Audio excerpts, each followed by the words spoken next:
Is anybody on? Can you hear my speaker? I can hear you, Liz. Hold on. Yes, we can hear you. Let me turn it up. I'm glad we did this. Can you hear me all right? Okay. Now let me try it again. Deborah, can you hear me? I can hear you perfectly. Can you hear me? Okay. Yep. I'm going to go ahead and mute off then. All right, me too.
moment.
All right, we're going to start in a few minutes. Madam Clerk, do we have all of our members present?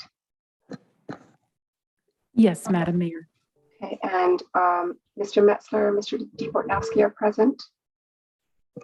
Yes, Madam Mayor. Perfect. All right, thank you.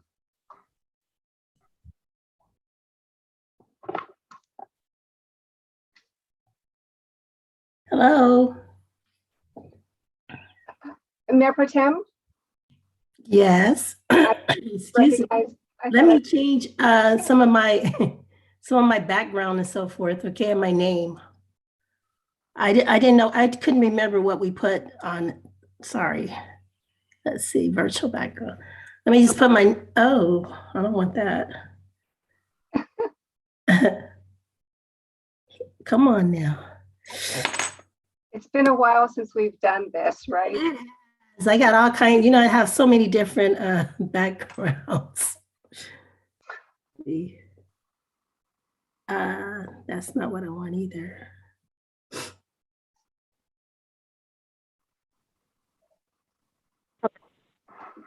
Hello, I'm trying to get into the Zoom. Nobody at the city clerk's office is answering. So Member Gomez, we can hear you. yeah, I'm trying to do video. This is my backup. I'm trying to do Zoom. All right. So I called the city clerk's office and nobody's responding. Oh, okay. Madam Clerk, can you hear Member Gomez? I can hear I'm not Member trying to Gomez. do I'm not doing a phone conference telephone. I'm trying to do video, which is Zoom, and that's what I'm requesting. Do you have the ID and password, Member Gomez? Yeah, I have a member ID and a passcode, but it's not working for me. Oh, Member Gomez has been assigned co-host rights, so she should be able to start her video, and I just sent her a request asking her to start. okay. So if You you did? see, Well, I'm not even on Zoom, so I don't know how am I logged in anywhere. I dialed the phone number. It says Councilwoman Blanca Gomez, and we gave you co-host status. So I have joined the audio only cell phone, and this is how I'm communicating with you you're right doing now. you're doing it on your cell phone, Member Gomez? Yes, and I want to do it through Zoom, but Zoom's not seeming to work. Can you do Zoom on a cell phone? I thought you could only do audio. Yes. Okay, I've done Zoom. Yeah. that's how much I know.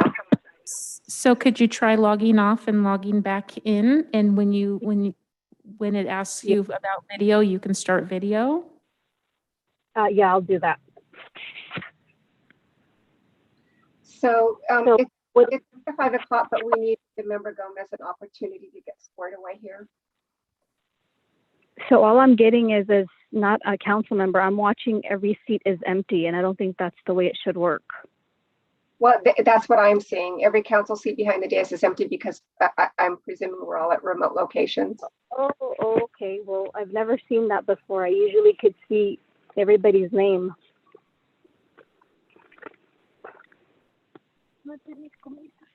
Okay, then I guess that means I'm there. Thank you. So Councilmember Gomez, it looks like you're speaking from a cell phone number ending in 3191, but you're also listed as your name. Oh, you just disappeared. Oh, there you are, Blanca Gomez, guest. So are you trying from 2 different devices? Well, I'm trying to make sure that I'm on video, and you said it's working now, right? Okay, so I just sent a notification to you to ask you to start your video from not the cell phone number, from whatever other device you have listed as Blanca Gomez. So I have Blanca Gomez on my screen, although not her picture. But there's also a cell phone number that she's speaking from ending in 3191. Okay.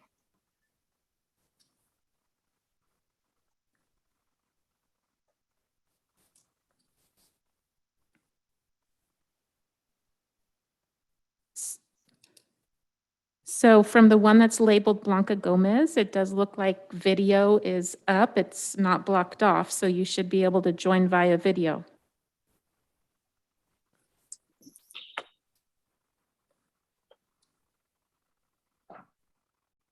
You're muted from your video device. We're hearing an echo on your line. Okay, so you can hear me?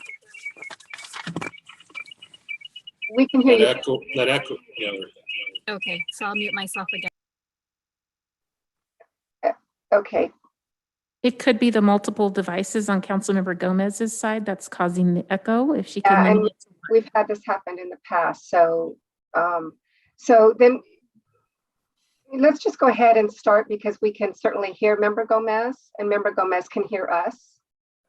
And then we'll just do the best that we can, but we need to get started and we do have everyone present. So with that said, I'm going to go ahead and call to order today's meeting. It's Tuesday, January 18, 2022. The time is 5:04 p.m. and the regular meeting of the following will come to order. The Victorville City Council and the same council also sitting as the Victorville Library Board of Trustees, Southern California Logistics Rail Authority, Southern California Logistics Airport Authority, successor agency to the Redevelopment Agency, the City is Housing Assets successor, Joint Powers Financing Authority, and the Victorville Water District. And before I ask for roll call, all members, will you kindly, it's been a while since we've done this, but would you kindly keep your mics muted until you're prepared to speak? So with that said, Madam Clerk, will you kindly call the roll? Councilmember Becerra, Here. Councilmember Gomez,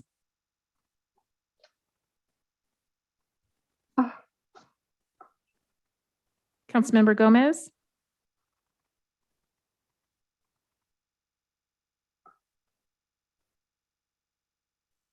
Okay, let's go ahead and move on. Mayor Pro Tem Irving, Present. Mayor Jones. Here. We have quorum. All right, thank you. And I'm hearing an echo now when I speak. I think it's on Councilmember Gomez's side. She unmuted. Now she's muted. Councilmember Gomez, are you here?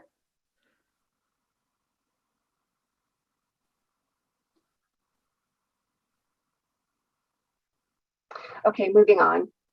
Can everyone hear me all right? Yes, Madam Mayor. All right. Okay, I'm going to be using my phone, so I'm not going to be using the audio, just so you Okay. know. So pick up on my phone. That's the best alternative I have now. It seems to be right. And I think with that, at least I'm not echoing a lot and it may resolve some of our issues. So at least we have a short-term remedy at work and hopefully it'll work throughout the night. All right, so we do have a quorum and we're going to move on to the introduction to public comments. Before I do that, Madam Clerk, rather request to speak on closed session items. No, Madam Mayor. And will you kindly set the timer for 30 seconds in the event that any member of our Zoom.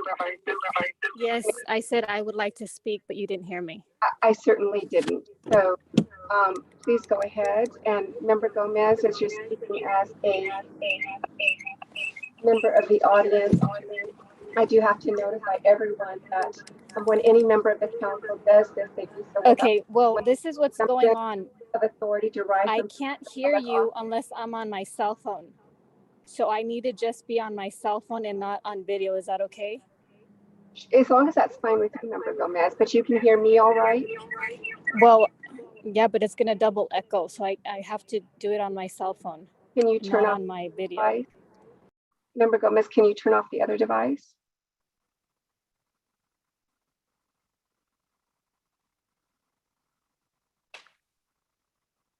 Okay. It's gonna echo, Echoing. And but I that- want. Okay, this is going to make it very difficult, Member Gomez, but we're going to have to try and press through as best we can. I just, our experience in the past has been that this has happened when there's multiple devices. So I don't know if you have another device on that might be interfering. But the cell phone alone, if that's the only device on, shouldn't cause that. So let's give it a try, shall we? Okay, so back to where I was. So just the normal announcement is that when any council member speaks as a member of the public, that person does so without the semblance or presumption of authority derived from his or her public office and is subject to the same meeting rules of conduct and decorum as our other audience members. All right, please feel free to go ahead, Ms. Gomez.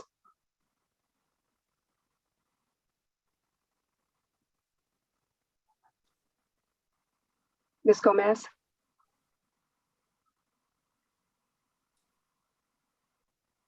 Okay, it's making it very difficult because like I was trying to tell you, I'm trying to do audio, which means I don't have a video because I can't hear you if I do video. I can only hear you if I do audio. Correct. And so it makes it difficult because I need both phones, one to hear you and one so that you can hear me. Because on my audio, you guys can't hear me and I'm trying to speak during public comment in closed session items. Okay, so Mr. Metzler, Mr. DeBortnowski, do you have advice with regard to this? Because we need to have our council member present with us, but we can't have constant echoing. Although, Member Gomez, when you just spoke, there was no echoing. And so it just might be that you might not be able to see us. Can you hear me, Member Gomez? Can you hear me? With a lot of echoing.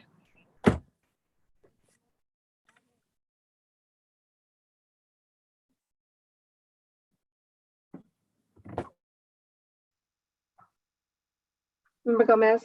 All right, so Mr. DeBortnowski, is it a good idea at this point maybe to take a 5-minute recess so that we can try and resolve, Member Gomez?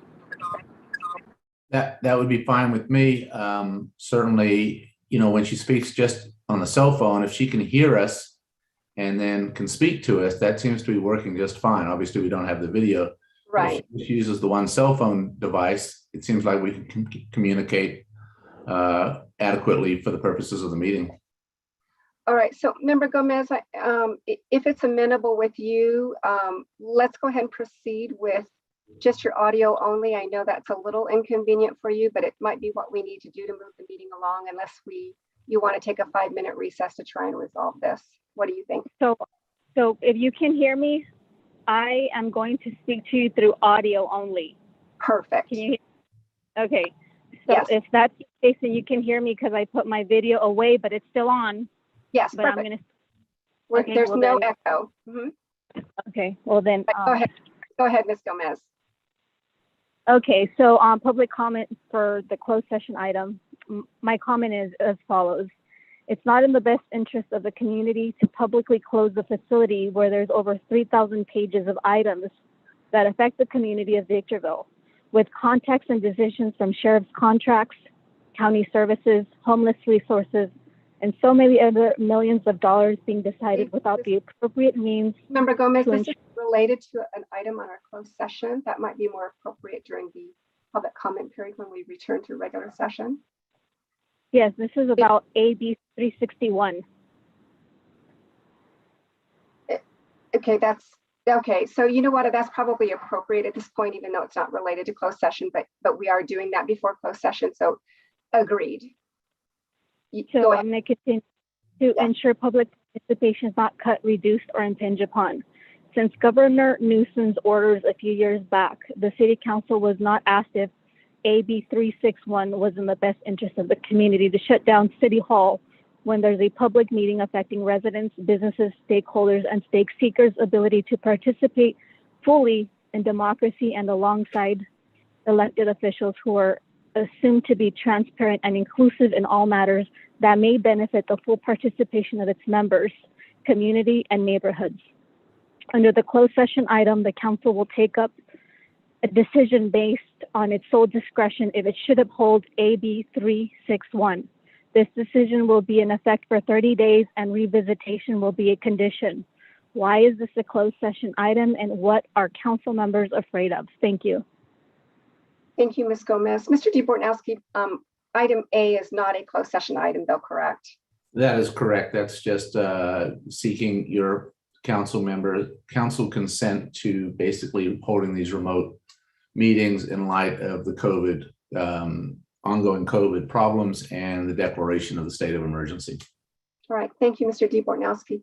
All right, with that said, Madam Clerk, will you kindly set the timer for 30 seconds in the event that we have any member in the audience who would like to speak but might be experiencing technical difficulties? This will give that person or persons an opportunity to overcome any challenge.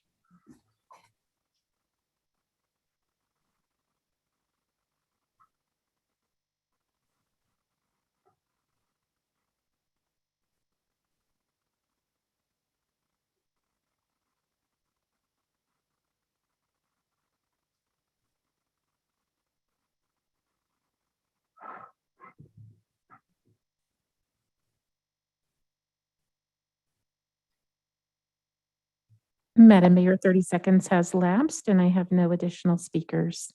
Great, thank you, Madam Clerk. With that said, the chair closes the public comment period and brings the item back to the council. We're now going to move on to item number A, which is conduct of city council meetings pursuant to AB 361. And with that said, Madam Clerk, will you kindly introduce this item? Thank you, Madam Mayor and members of the council.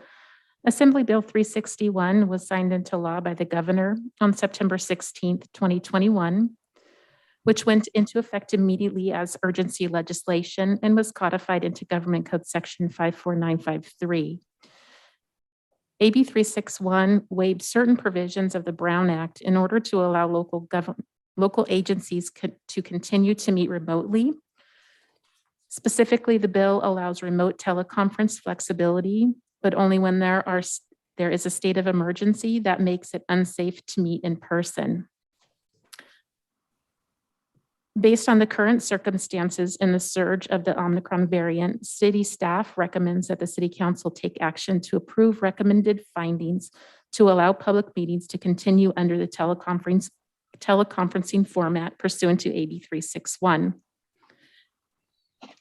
Once the city council has taken the action to approve the findings, then the city council would need to reevaluate circumstances and consider these findings every 30 days.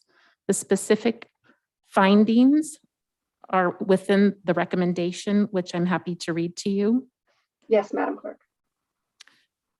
So the recommendation is that the city council make the following findings: that a state of emergency as a result of the threat of COVID-19 still exists and continues to impact the ability of members of the public, the city council members, city staff, consultants, presenters to meet safely in person, and that the state of California and the city of Victorville continue to follow safety measures in responding to COVID-19 as ordered or recommended by the Center for Disease Control and Prevention, California Department of Public Health, and/or County of San Bernardino as applicable, including facial coverings when required and social distancing. And that the city council hereby declares that pursuant to these findings, city staff are authorized to utilize teleconferencing accessibility to conduct public meetings pursuant to AB 361 and Government Code Section 54953 as amended thereby.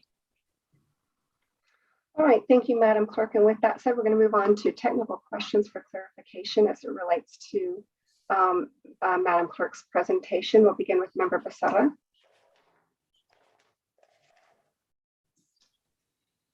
No questions. Thank you. Member Gomez. Yes, I did hear the presentation. Mid-December 2021, the rules came into effect and no recommendation was allotted then.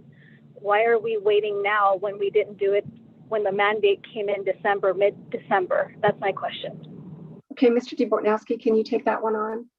Certainly, the reason we did it is because the city manager has declared basically a state of emergency existing within the city at this point. Previously, we were not being affected by the Omicron variant, and the Omicron variant now has impacted significantly the ability of city staff to be present and therefore to have the public interact with the city staff. Madam Mayor, if I might, just adding to that, we've actually been conducting ourselves in public where we've been inviting the members of the public to our open facilities at City Hall. And because of the closure, that's really what has triggered the requirement to comply with AB 361 and actually make these findings. My next question is, what's the justification? Do we have a data that we've collected from city employees that have been affected with Omicron? And can that be publicized without putting any names, but employees of how it's affected the rise between the time that we had a mandate and now making a discretionary decision based on AB 361? Madam Mayor and members of the council, certainly can't disclose anything that violates personal privacy rights, but we have been impacted from day one upon return from the new year severely in terms of employees being affected. And because of that number count being so high, higher than we've ever experienced, even in the earlier stages of this COVID pandemic, is why we had to take the actions that we did. Are those numbers data collected and given to the appropriate public health that makes those decisions, like CDC, or is that something internal that we are going to keep, or we've never collected that data? No, we do report the data that we're required to report to the respective regulatory agencies.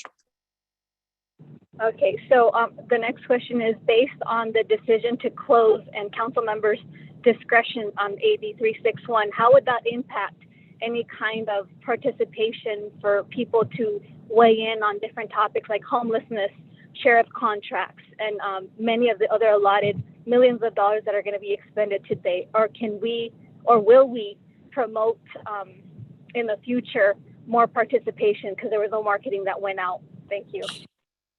Madam Mayor and members of the council, the format of the meeting hasn't changed. The only difference is that this meeting is being conducted 100% relying on Zoom as the medium to communicate to the public. We're still providing for the same public comment periods before the meeting starts. We're still allowing public to provide their written responses in advance of the meeting if they so choose. The only thing that really has changed is that we do not have public present in the council chambers. The city facilities have been closed. So we're just using audio and video as the means to communicate to and from the public. Okay, my last question is, I am having technical difficulties that you saw in the beginning. Are you going to open the door so I can be somewhere quarantined so I don't have this dropping of calls or internet failure? I'm planning to be there within the next 20 minutes. Well, Member Gomez, we're able to hear you perfectly well. But like I said, I don't have good internet and I've had trouble. Thank you.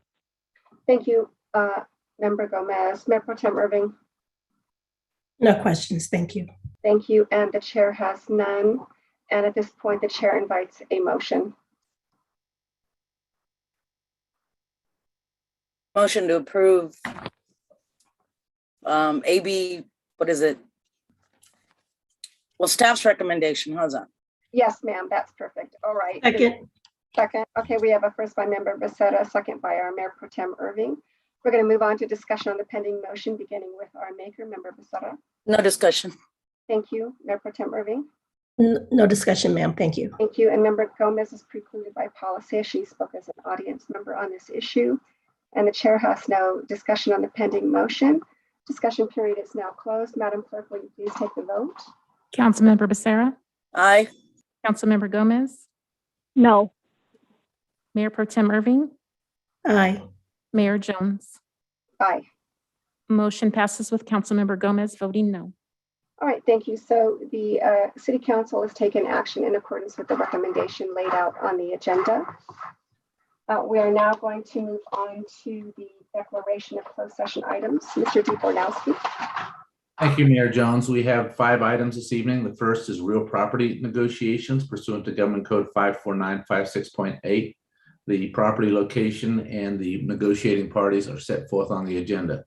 The other 4 items are all existing litigation pursuant to Government Code 54956.9D1. There are 4 separate cases. At this point, disclosure of the information related to that would jeopardize settlement discussions. That's why we just have the closed session listing as such. To the extent there's any reportable action, we will report it either at the conclusion of the closed session or at the commencement of the regular 6 o'clock session. All right, thank you, Mr. DeBornowski. With that said, we're going to recess to closed session and resume our open session at 6 p.m.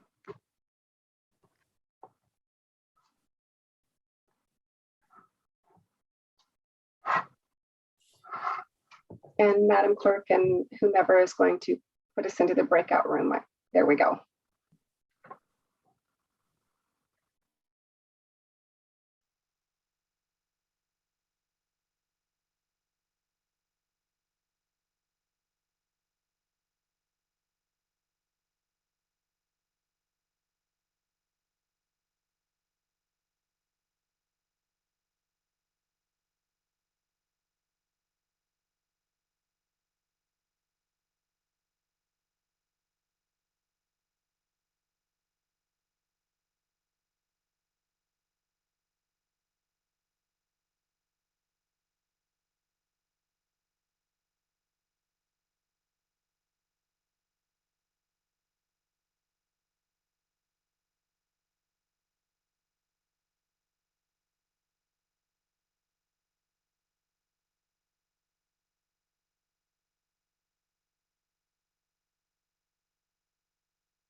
right, well, good evening. Today is Tuesday, January 18, 2022. The time is 6 p.m. We are resuming the regular session of our regular meeting, the following of which will now come to order. The Victorville City Council and the same council also sitting as the Victorville Library Board of Trustees, Southern California Logistics Rail Authority, Southern California Logistics Airport Authority, successor agency to the Redevelopment Agency, the City as Housing Assets successor, Joint Powers Financing Authority, and the Victorville Water District. And before the clerk takes the roll, members, if you kindly keep your mics muted until such time that you're prepared to speak, that will help hopefully mitigate any technical difficulties and echoing and so forth. So Madam Clerk, will you kindly call the roll? Councilmember Becerra, Here. Councilmember Gomez,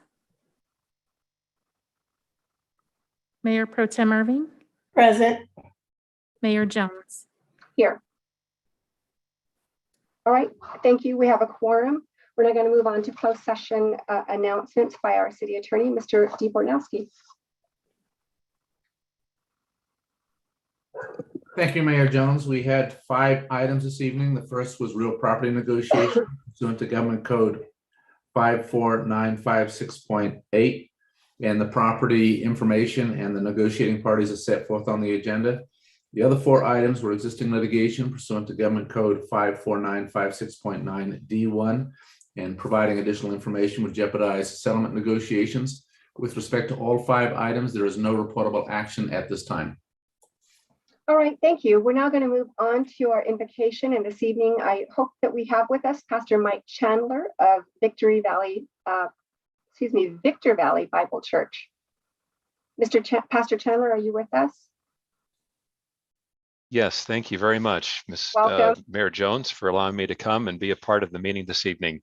It's a real honor. It's been some time, and I'm delighted to lead us in prayer. Welcome. Let's pray. The ancient king of Israel, David, said, "The God of Israel said, the rock of Israel spoke to me.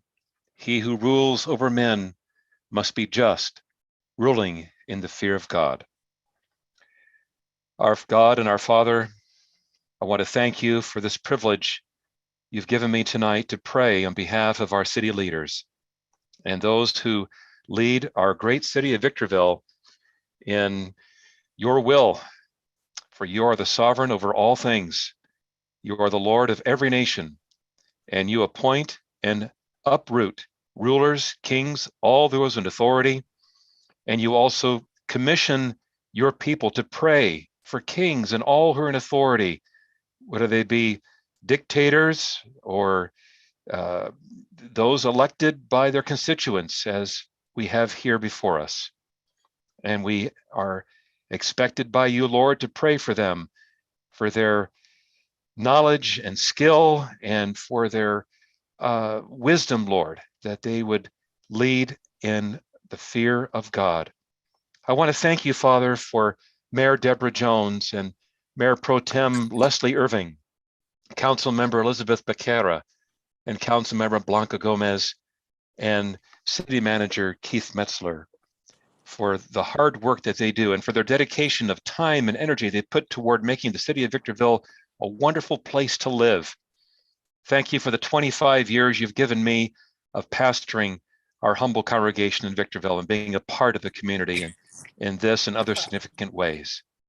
I pray for them, Lord, that you give them wisdom, even through the challenging agenda for this evening, as well as in the months and years to come in the fulfillment of their term of office, Lord, to which they've been elected by their constituents and chosen by you to serve. Bless them, Lord, and give them your wisdom, even tonight, Lord, I pray. And thank you for being with us in Christ's name. Amen. Amen. Amen. Thank you, Pastor Chandler. All right. Very welcome. Thank you again. Yes, thank you. All right, we're going to move on to our Pledge of Allegiance, and I believe it's going to be led this evening by Police Captain John Wickham. Please stand and join me in the Pledge of Allegiance. Ready, begin. I pledge allegiance To the flag of the United States of to America America, And to the republic to the republic for which it stands, one nation, under under God, indivisible. indivisible, and justice for all.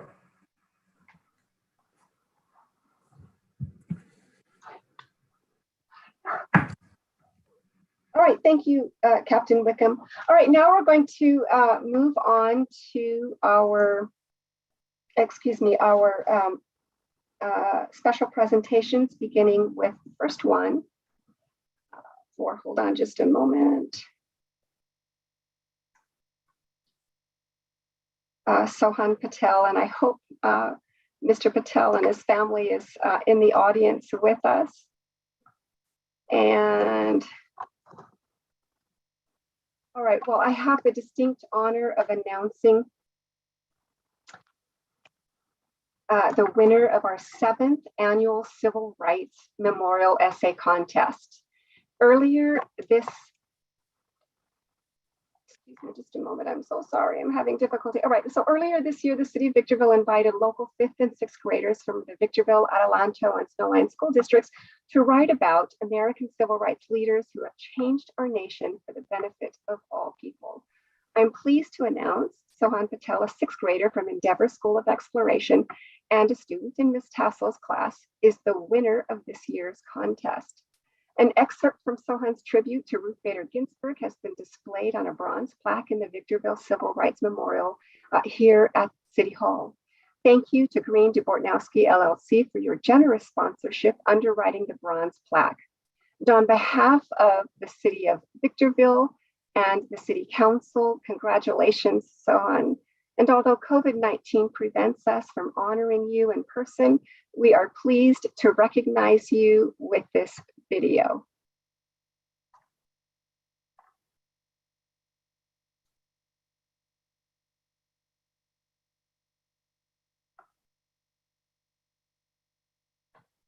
Are we going to have the video? Yes, just one moment. Thank you.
How are we doing?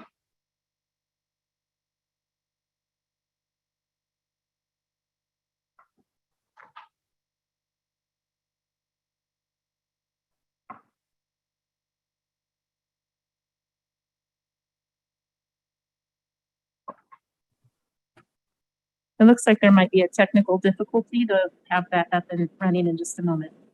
Thank you.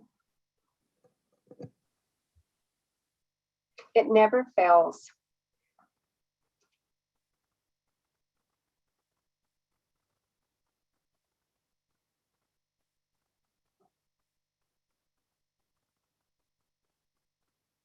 Well, thank you everyone for waiting patiently. I know that behind the scenes there's hard work happening to get this working.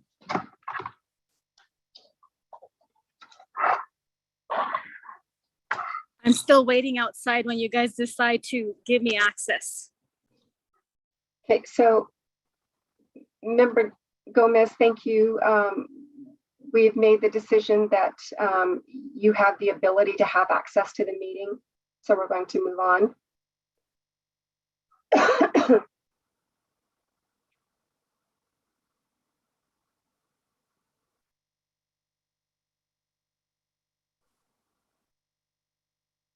So, and actually, while we're waiting, Mr. Dubortnowski, perhaps that needs a little further clarification. I'll be filing with the grand jury. I have evidence that I'm outside. Thank you very much. recognized by the chair. Mr. DeBornowski, would you like to comment just quickly, just for the sake of our audience and to make sure that we're very clear on this, what's happening? My understanding is because of the current COVID protocols, City Hall is basically in lockdown. And I don't believe any members are allowed to go. That's why I think all of the council members are participating from remote locations, including myself. And also there's not been accommodations made for council members to be there this evening. That's That my is my understanding, in fact. The city manager is there and so are the employees. I'm videotaping them right now. So you'll be seeing my filings. Thank you. All right, Member Gomez, I'm going to ask you to not speak unless you request to be recognized by the chair. All right, how are we doing, Madam Clerk? Just one moment.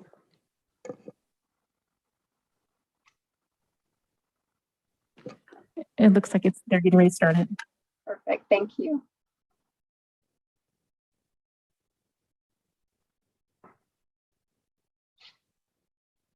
Although we don't hear sound.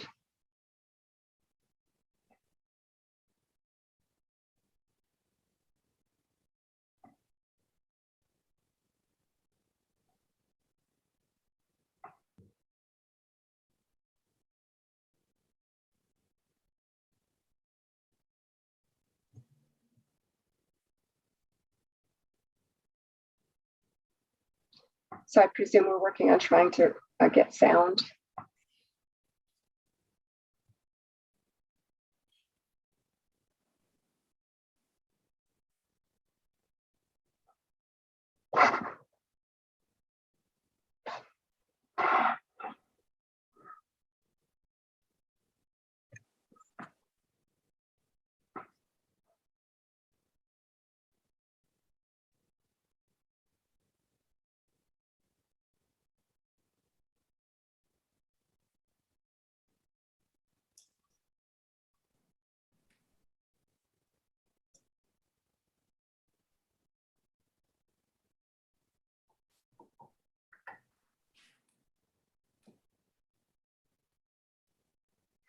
All right, well, at this point, it looks like we're We continuing. lost sound. We can't hear anything.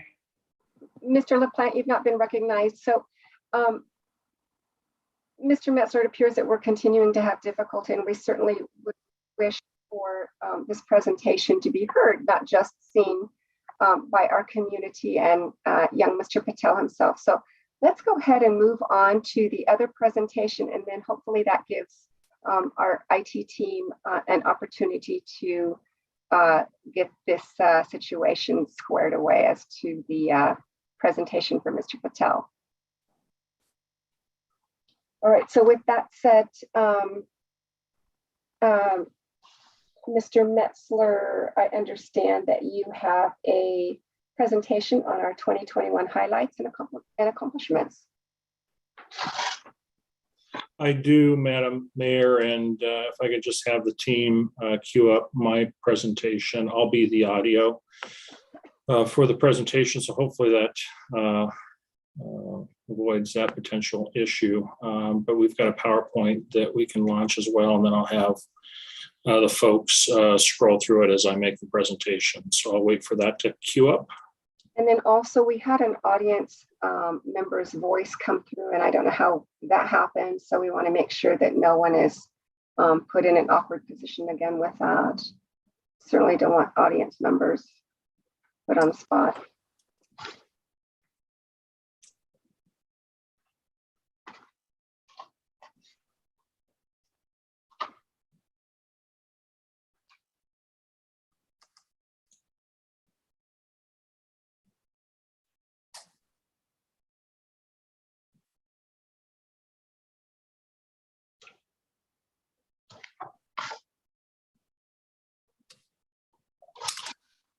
Okay, so here we go. Can you hear me okay, Madam Mayor? Yes, thank you. All right, we'll give it a shot here. So first of all, thank you to the City Council.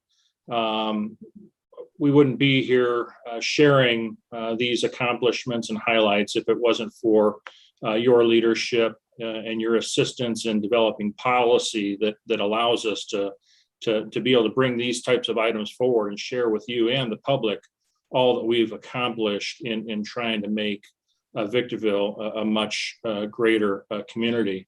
This is something that we've done. This is, I believe, now the fourth year in a row having done this, and this is one of the things that I've been enjoying doing, especially as we come back from the new year. And really, it's my opportunity to say Happy New Year to you all. Happy New Year to the community. Let's reflect on what we accomplished in the last calendar year, which was 2021, but then also use this to kind of help excite us about things that are coming forward in 2022. So I'm honored to have this opportunity to share an overview of our significant accomplishments in 2021. Under your leadership, we established a vision to tackle the issues of most importance to our community. Issues like expanded police and fire, homelessness, blight, road and infrastructure improvements, and community services. Despite the challenges presented by COVID-19, the past 2 years, we've made some very, very significant progress. Next slide, please. Strong fiscal health, a strong fiscal position is key to us achieving our lofty goals. Through hard work, reduced spending, and increasing revenue streams, the city of Victorville is in a very strong fiscal position. You will recall that we increased our general fund reserve target in this budget year from 15% to 17%.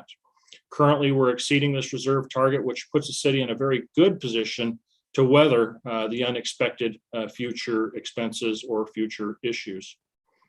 Underscoring our strong fiscal position, you may recall we received earlier last year an AA minus credit rating from Standards and Poor, which is an investment grade rating, which is a major improvement and a reflection of our financial position having improved significantly over time. We also, for the first time in the longest of times, received a clean audit. New funding sources, such as County Cares and the American Rescue Plan Act, have helped us weather additional expenses caused by COVID-19 and provide additional assistance to our communities. We also secured $61 million in grant monies to further our city initiatives.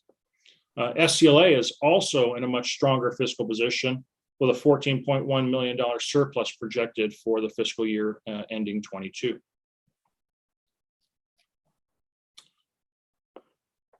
This past year, we expanded our fire services.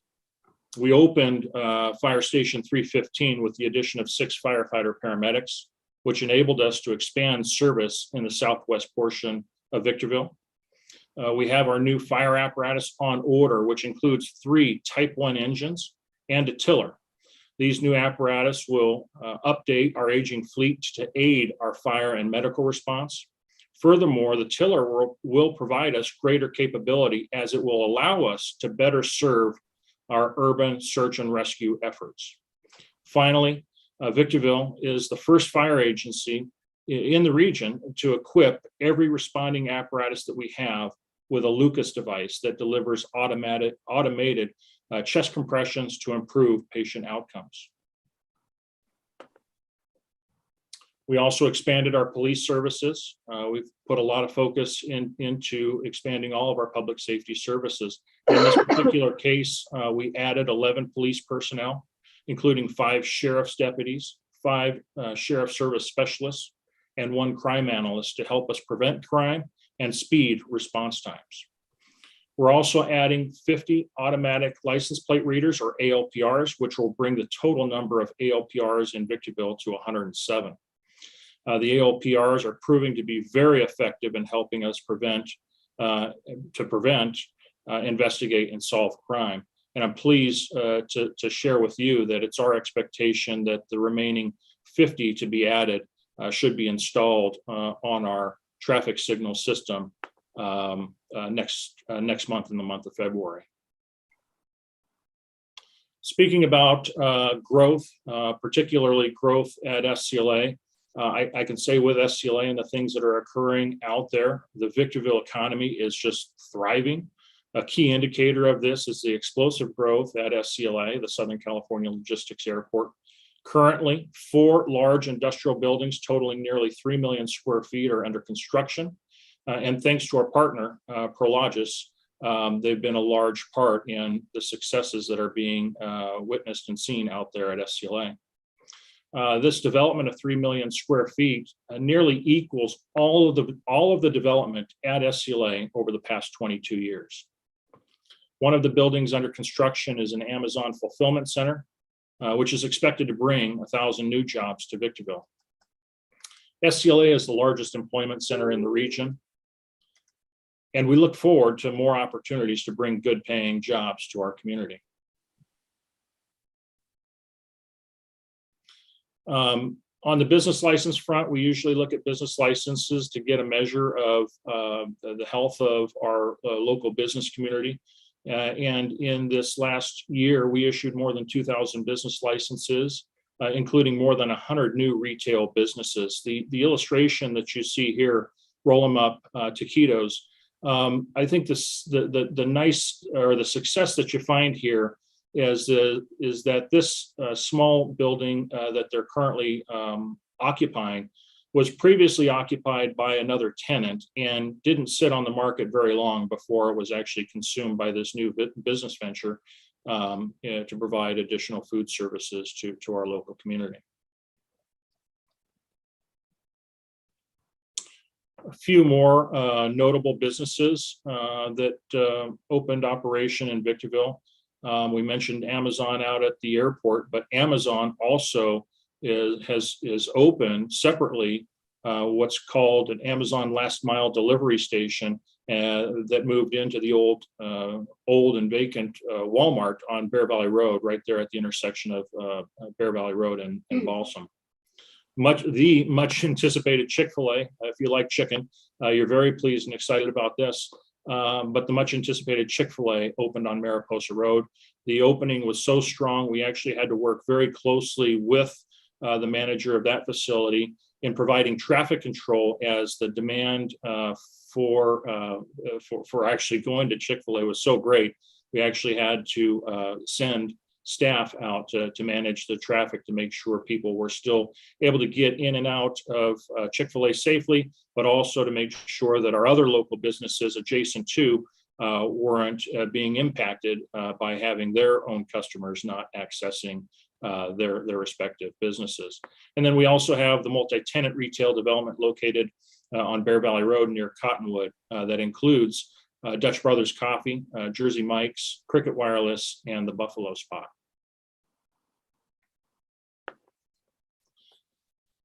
Building activity. This is a slide that illustrates some of the residential development that has been occurring in Victorville. We've continued to see sustained increases in most of our major permit categories, but especially in the area of single-family home development. As of November of last year, we issued a total of 740 single-family home permits, which is an increase of 46% over the prior year.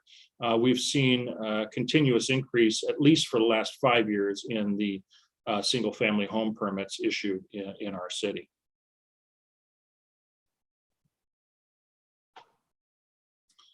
On the public infrastructure stride, we've made pretty monumental success as well. We've made great progress on our Green Tree extension since our groundbreaking last June. We're extending Green Tree Boulevard to Ridgecrest and Yates Road, connecting the communities of Victorville and Apple Valley. We relocated a sewer main line, and the major utility and drainage work is now complete. Right now, crews are constructing the 600-foot bridge over BNSF, the railroad. And barring any delays, our Green Tree extension will be complete by the summer of 2023.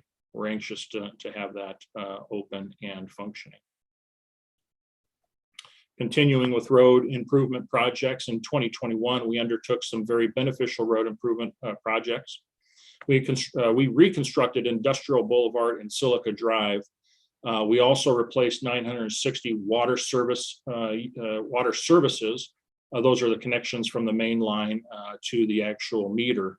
And we repaired 15 miles of roadway in the Liberty Village area. And on top of that, if that's not enough, we installed a new traffic signal at the intersection of Mariposa and Yates Road.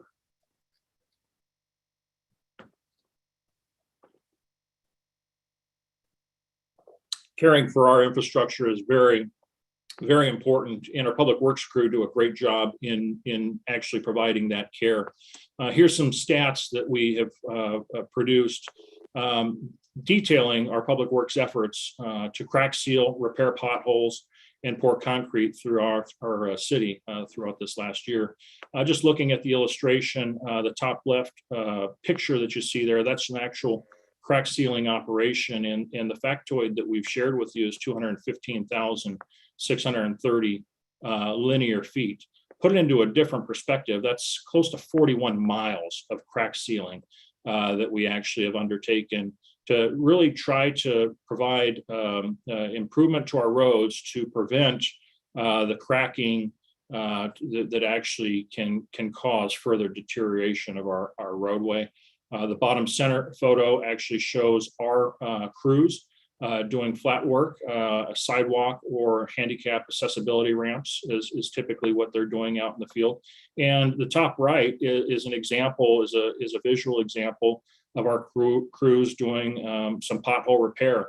And while you don't exactly see the potholing, what I can see in that picture is a tremendous amount of alligatoring in the road, largely due to age, deterioration. And so effectively what you're seeing there is likely a sawing out of the affected area and then a replacement with a pavement material to actually make the, to re-extend the life of that particular section of roadway.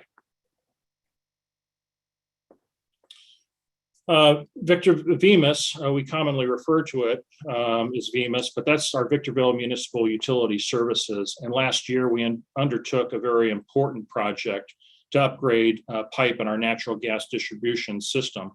At SCLA, we replaced 7,000 feet of outdated plastic pipe to add safety and reliability for our VMUS customers.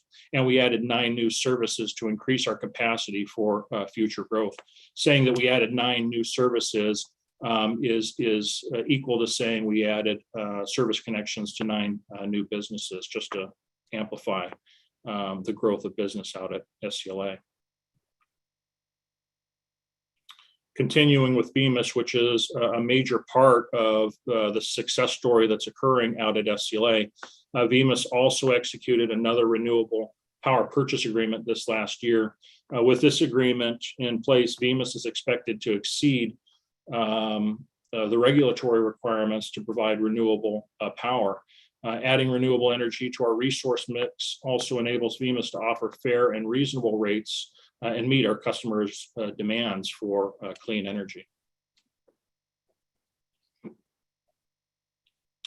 On the water side of the house, this last year we used water GIS technology to collect data about our water distribution network. This data will help us optimize water distribution and more easily plan for future capacity growth as needed.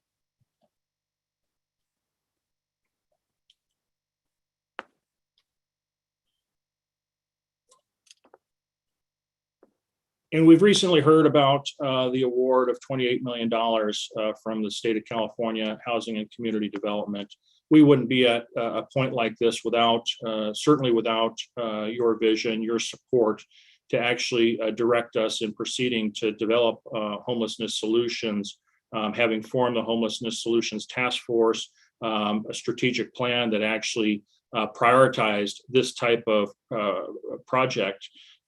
We were able to apply for grant funding from state HCD, and we learned in December that we have been awarded $28 million in grant money from the state to construct our Wellness Center campus, which is key to our efforts to reduce homelessness in Victorville. We're actually expecting to bring construction, we're expecting to begin construction this year. And we also have an item later on the agenda to address the finalization of the design work that goes into building this. Continuing with homelessness solutions, the city also funded the operation of an interim homeless shelter at Westwind Sports Center to increase access to shelter services. The shelter operator, which is Illumination Foundation, began operating in June. We also constructed a few field treatment tents at the interim shelter that were used to quarantine and provide isolation of shelter occupants. In addition to that, Desert Haven opened in September. We collaborated there with the county on this 52-unit complex that is now providing housing to the chronically homeless. Customer service is something we're constantly striving to improve on, and we've made many strides in that regard, and we're actually proud of our customer service efforts. And we continue to upgrade our systems to enhance these customer service efforts. Last year, we installed 2 customer service kiosks in front of City Hall that enable customers to pay bills and make bill inquiries 24 hours a day, 7 days a week.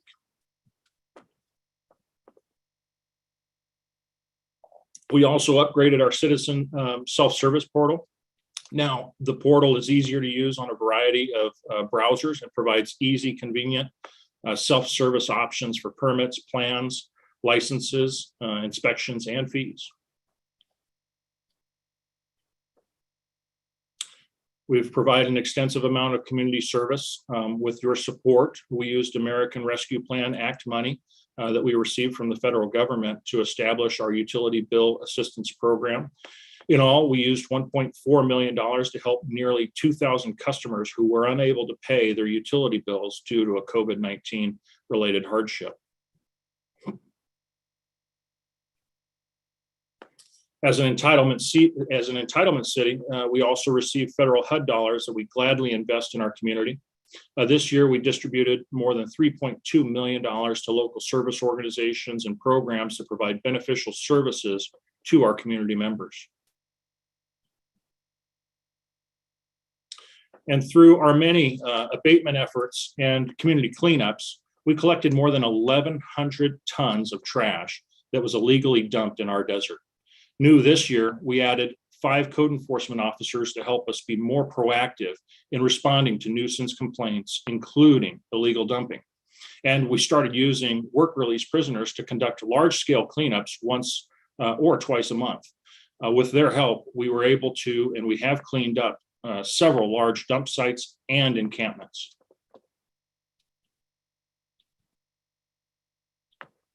Usage of our recycling drop-off center increased significantly. This year, we hit a milestone with nearly 12,900 visitors taking advantage of the center, and the tons collected increased 65% over the prior year's totals. Connecting with our community is one of our greatest priorities. When COVID restrictions permitted, we hosted a variety of events that brought our community together to connect and have fun. This includes our first ever Concert in the Park series and Victorville Sings competition, which drew thousands of community members to Hook Park each Friday in September.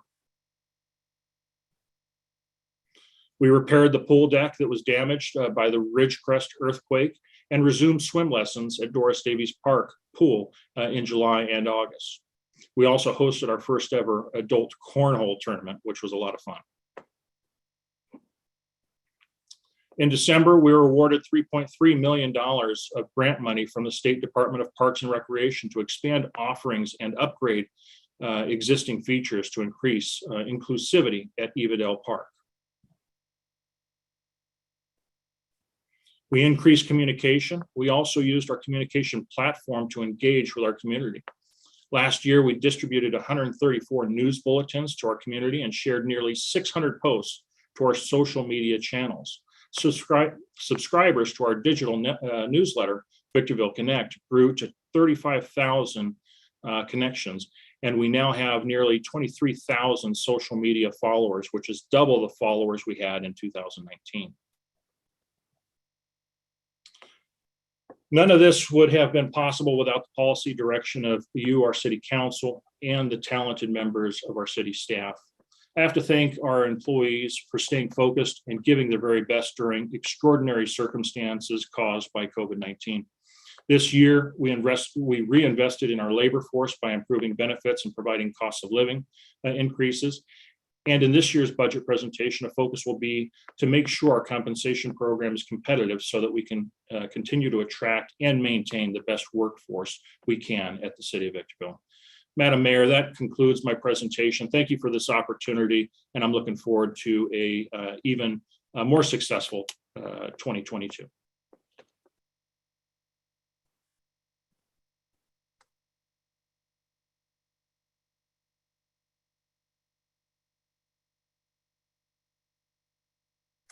Madam Mayor, I think you're muted.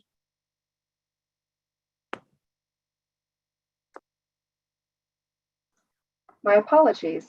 I was trying to be good during the presentation and mute myself. All right, so thank you, Mr. Metzler, for a wonderful presentation.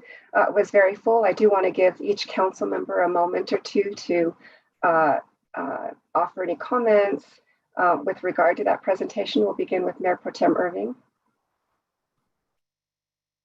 Thank you, Madam Mayor. Mr. Metzler, you did a wonderful job. That was a very comprehensive report, and it looks like we've been very, very busy. I was really happy to hear about the Standards & Poor's credit rating. Good job with that. And that we had a very clean audit. So with regard to the hard work, all I want to do is say, keep it up. Let's press forward and continue the vision. Thank you. Thank you, Mayor Pro Tem. Member Becerra.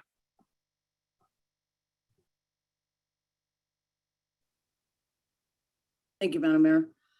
Mr. Metzler, thank you very much. Report very well put together. Is that report going to be available on our website after this meeting? Oh, we certainly can make it available, yes. I think it'd be good in case the public wants to see it and we start bragging about what we've done over the year. To all the city employees across all the divisions, from the lowest employee all the way to yourself. Thank you very much. Job well done. We've been through hard times, and not just financially, but we've been through hard times, and you guys have come through this with flying colors. I appreciate everything you guys do. Thank you very much. Let's continue the work. We're one team, one family. Thank you. Thank you, Member Becerra. Well said. Member Gomez, did you want to offer any comments on the presentation? Yes, I think the presentation would have been well. Can you hear me? We can see you and hear you. So I think the presentation would have been more pleasurable if we would have had no Omicron or COVID-19, so a lot more people could have listened to the different things that had to be shared. That's my comment. Thank you very much. All right, so with that said, I'm going to echo the sentiments of most of the council members. I am so very proud of all of the accomplishments. It sounds like we've made great strides in just about every area of city operations. I'm so proud of our staff, and of course, this all means good things for us going forward in the city. So again, thank you, Mr. Metzler. Thank you to your wonderful team.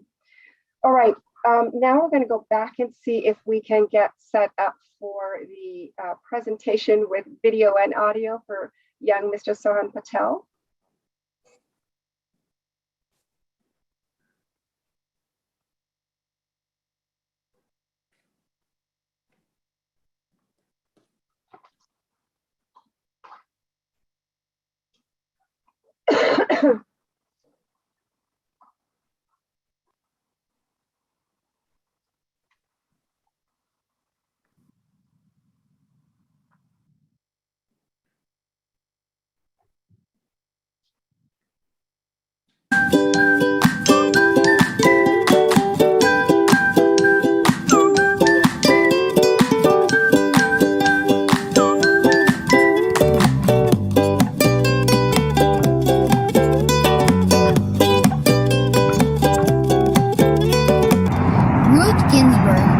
well-educated lawyer who lived from 1933 to 2020. She had many struggles in her personal life and career, which encouraged her to fight for women's rights.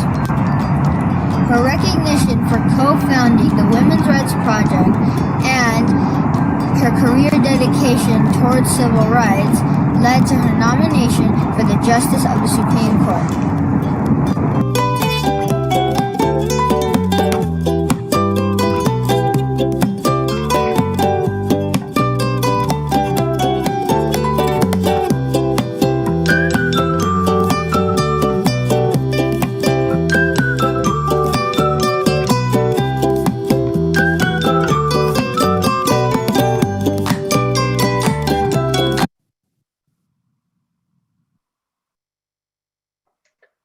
All right, thank you. Well, I'm glad that came through. That was a beautiful video. And again, congratulations, Sohan Patel. We're so very proud of you and the great work that you did in that essay. All right, we're now going to move on to the presentation of our agenda. So Madam Clerk, will you present the agenda and any revisions thereto? Thank you, Madam Mayor. There are no revisions to the agenda. All right, thank you. Moving on to conflict of interest declarations. Council members? Okay, hearing none, we're going to go ahead and move on to our introduction to public comments. Before I do that, Madam Clerk, do we have requests to speak? Yes, I would like Yes, Madam Mayor. Okay. All right. With that said, well, everyone, welcome to tonight's meeting of the Victorville City Council. Your City Council is interested in your ideas and opinions and furthermore endeavors to incorporate them into its deliberations. At the same time, the Council must be able to carry out its business in an organized and efficient manner, free from material disruption. Therefore, this meeting will be administered in accordance with the Council's established policies and procedures and Government Code Section 54957.9. Individuals may speak on agenda items and on issues not posted on the agenda during this public comments section, providing those issues are within the subject matter jurisdiction of the City Council. Individual speakers may address the Council once per public comment period and once per each public hearing item for up to 3 minutes. Additional time may be allocated for appeal hearings in accordance with the city's established policy and procedures manual. All testimony is to be directed solely to the Council, and though all our open meeting laws do not permit Council members to engage in dialogue with any speaker during the public comments periods, please know that your comments and questions may be taken into consideration by Council members when discussing the particular agenda item. The presiding officer may briefly respond or have staff respond to statements or questions, or may request that staff report back to the Council at a subsequent meeting. Speakers are requested to comment as briefly as the subject permits.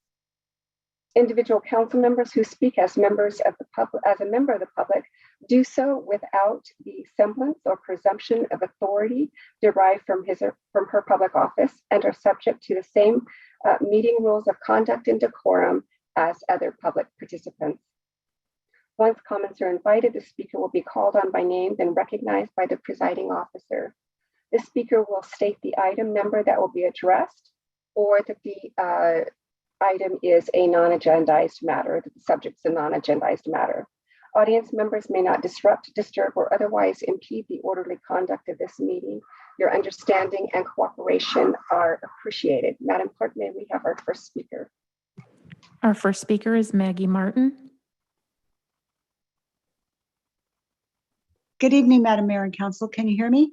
Yes, welcome, Ms. Martin. Thank you. Hey, listen, I'm really stoked. I'm excited. I was so delighted, so delighted. My hat's off to Mr. Metzler's presentation. My hat's off to everybody employed there at the city of Victorville that moved that city forward, contrary to prior comments, at public comments at council meetings of a few audience members. That is solid proof right there. Many of those things that have happened, or not the right word, but many of the good things that have happened there, I knew about, but a lot of them I didn't. And I just felt joyously kind of overwhelmed by how much the city has done in 1 year. I couldn't even believe all that. So my compliments to the council, of course, and to Mr. Metzler, and let the record reflect that the city does move forward. Thank you so much, Madam Mayor and Council. Thank you, Ms. Martin. Madam Clerk? Our next speaker is Roger LaPlante. Good evening, Mr. Plant. Welcome.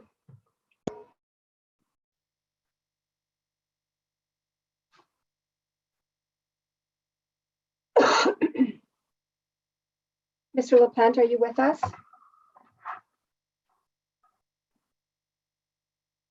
All right, moving on, we'll come back to Mr. LaPlante. Madam Clerk? Councilmember Gomez.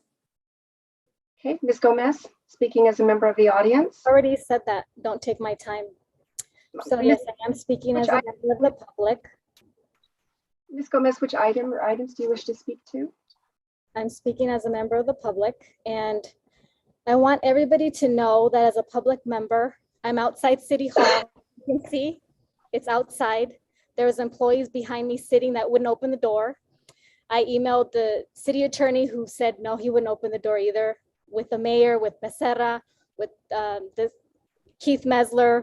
So I told them that I was having trouble accessing. My connection is not really strong. Using my cell phones, I have different cell phones. They really didn't care. So I want to make it public that I will be filing with the grand jury. I need to be able to participate fully. And during closed session, I told them that I needed to have access and I wasn't able to. So only the first part, probably the first 15 minutes. And then I was back on after here. They took roll. You didn't hear my name because my name wasn't there. So that's a problematic thing for a public elected official to not be accommodated by anyone. And all I said is I needed just a connection. So if my devices go down, I'm sorry, Maggie, you're interrupting. So Maggie needs to be. Ms. Gomez, if you hold on just a moment. Ms. Gomez, hold on just a moment. Madam Clerk, we're having difficulties and it seems that we have an audience member that's intruding on the speaking of another member. I'm sure it's unintentional, but we need to fix that for Ms. Gomez. And your time will not be taken from you in that regard, Ms. Gomez. And so all I needed was a connection. So when my devices die, I'm still able to participate. That has not been granted and I'm still outside of City Hall. And this is where you could see the background. Luckily, they didn't block the background that I have, but this is City Hall and I'm right outside. And that's my comment. So I'll be filing with the grand jury and I have emails that I'm going to be sending out and I have texts that I've already have responded from some of you guys. So thank you very much for making it more pleasant and more participatory. So if I'm not available, it's because there's technical difficulties and there's no plugs out here. So just so you know, and I've already asked members that I could ask as employees to allow me to come in and do more things. Thank you. Thank you, Ms. Gomez. And to be perfectly clear, no other council member would have been able to receive or view your texts as we're prohibited by policy from being online during council meetings. Mr. DeBortnowski, do you want to respond to any of that? My understanding is that City Hall is closed to the public. I also understand that there are certain protocols involved in connection with allowing members during business hours or anybody during business hours or any of the staff members to come to City Hall, including questionnaires, vaccine information and temperatures. And I don't believe there'd be anybody there to do all of that in the after hours time at which Ms. Gomez arrived at City Hall. Right, and just one other quick point, not to belabor this, but all council members have had ample opportunity knowing that we were going to hold this meeting virtually. And to my knowledge, there were no special requests to accommodate council members during this meeting. So with that said, Madam Clerk, any other requests to speak?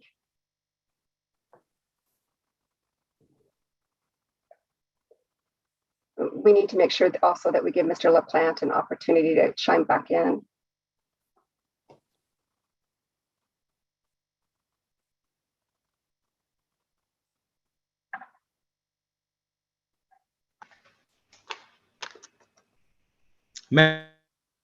Hold on, LaPlante. Madam Mayor, can you hear me? One moment, Mr. LaPlante. Madam Clerk, are you with us?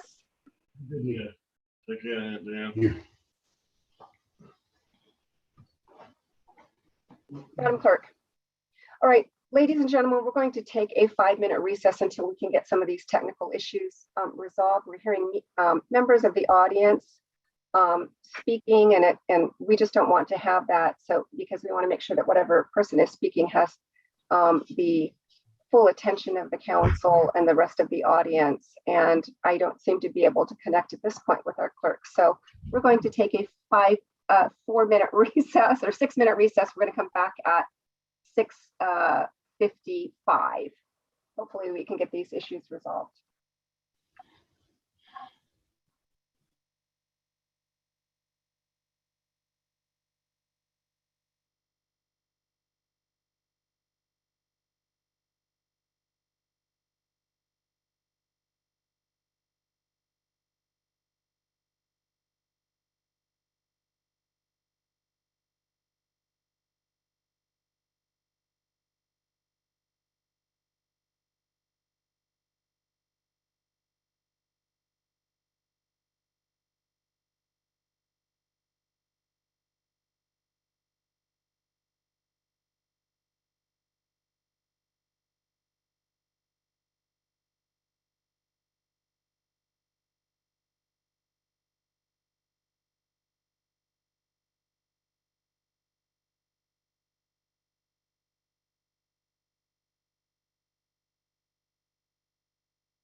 We're now going to resume open session.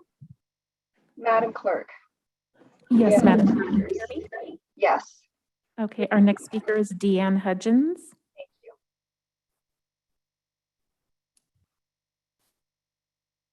Welcome, Ms. Good Hudgens. evening.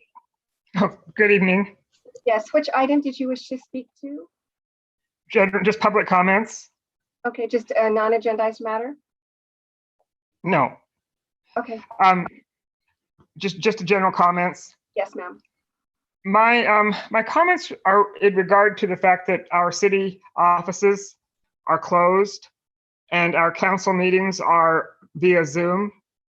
I was looking at the city of Hesperia as well as the town of Apple Valley, and I could find nothing that indicated they were conducting their city offices nor their meetings in the same manner. Is it a fact that the concentration per capita of COVID in the city of Victorville is higher than it is in the surrounding communities? I'm just concerned that our city is the only one, I'm not certain about Adelanto, that has their offices closed to the public as well as the meetings closed to the public, other than via Zoom, of course. In addition to that, Apple Valley nor Hesperia seem to have any restricted seating, as our council chambers have had now for months, period. Second comment I would like to make is my husband and I have been out cruising the streets of Victorville these last couple of days, and we're so pleased to see numerous sheriff's deputies, actually city of Victorville police officers, patrolling the streets, more than we have seen in literally years. Congratulations, we're very proud of them, and we are so pleased to see our tax dollars at work. Thank you very much. Thank you, Ms. Hutchins. Madam Clerk, can we try and get Mr. LaPlante on again? Yes, Roger LaPlante. Yeah, Madam Mayor, City Council, can you hear me? Mr. LaPlante, we can hear you, although there's a strong echoing.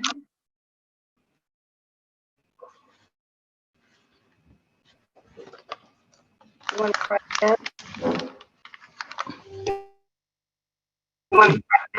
How's that? Can you say a few more words? It's hit and miss, Mr. LaPlante. But let's give it a try. We're not really hearing you consistently, sir. All right, we're going to put you on hold and see if you can work that out. We're going to go to another speaker and we'll come back to you in a moment. Madam Clerk. Madam Mayor, there are no additional speakers. Okay, let's try Mr. LaPlante again. Okay, Roger LaPlante.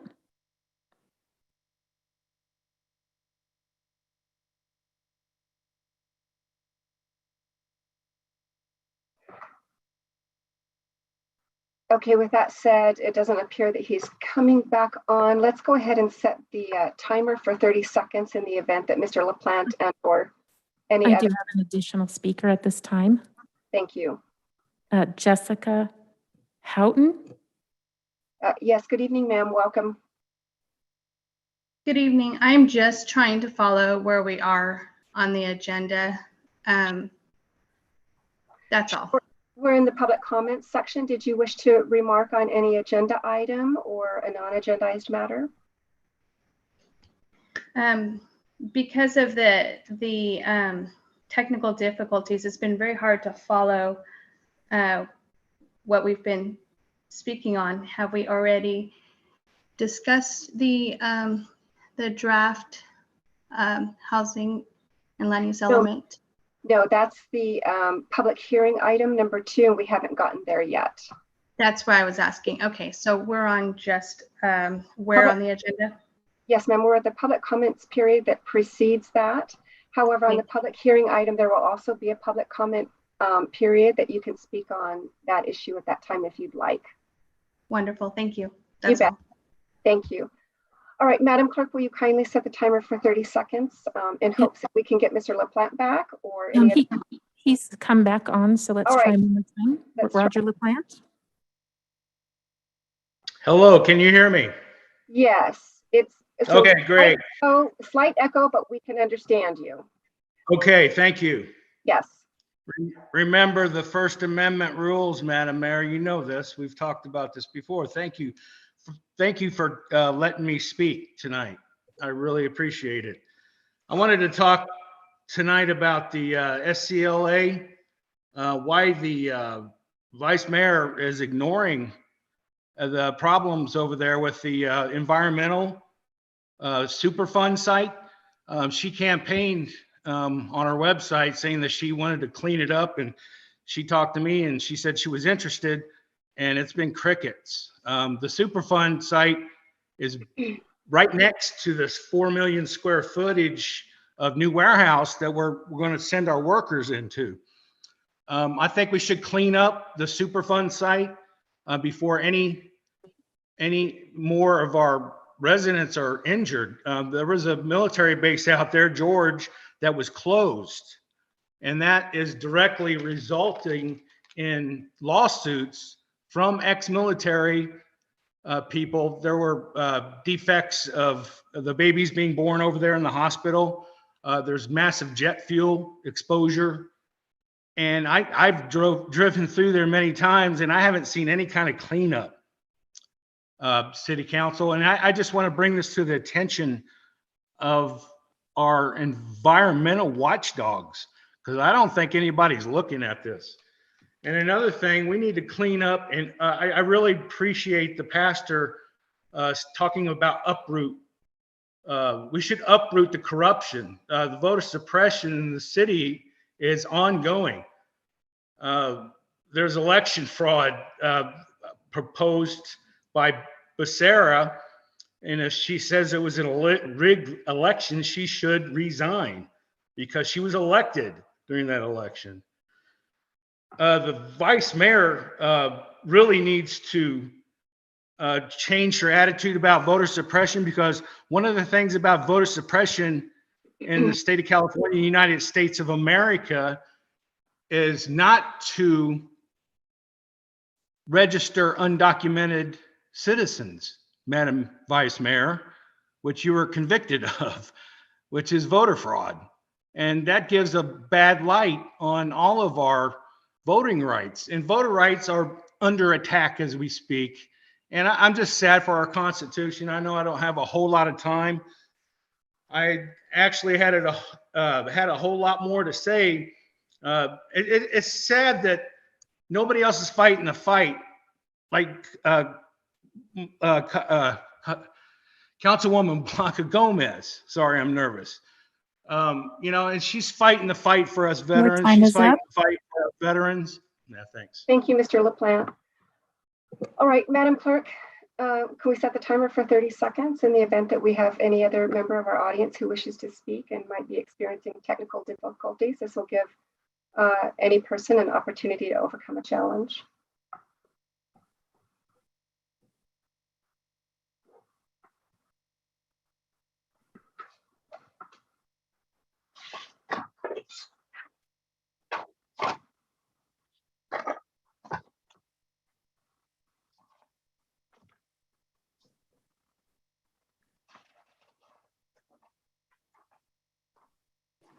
Madam Mayor, 30 seconds is up and there are no additional speakers.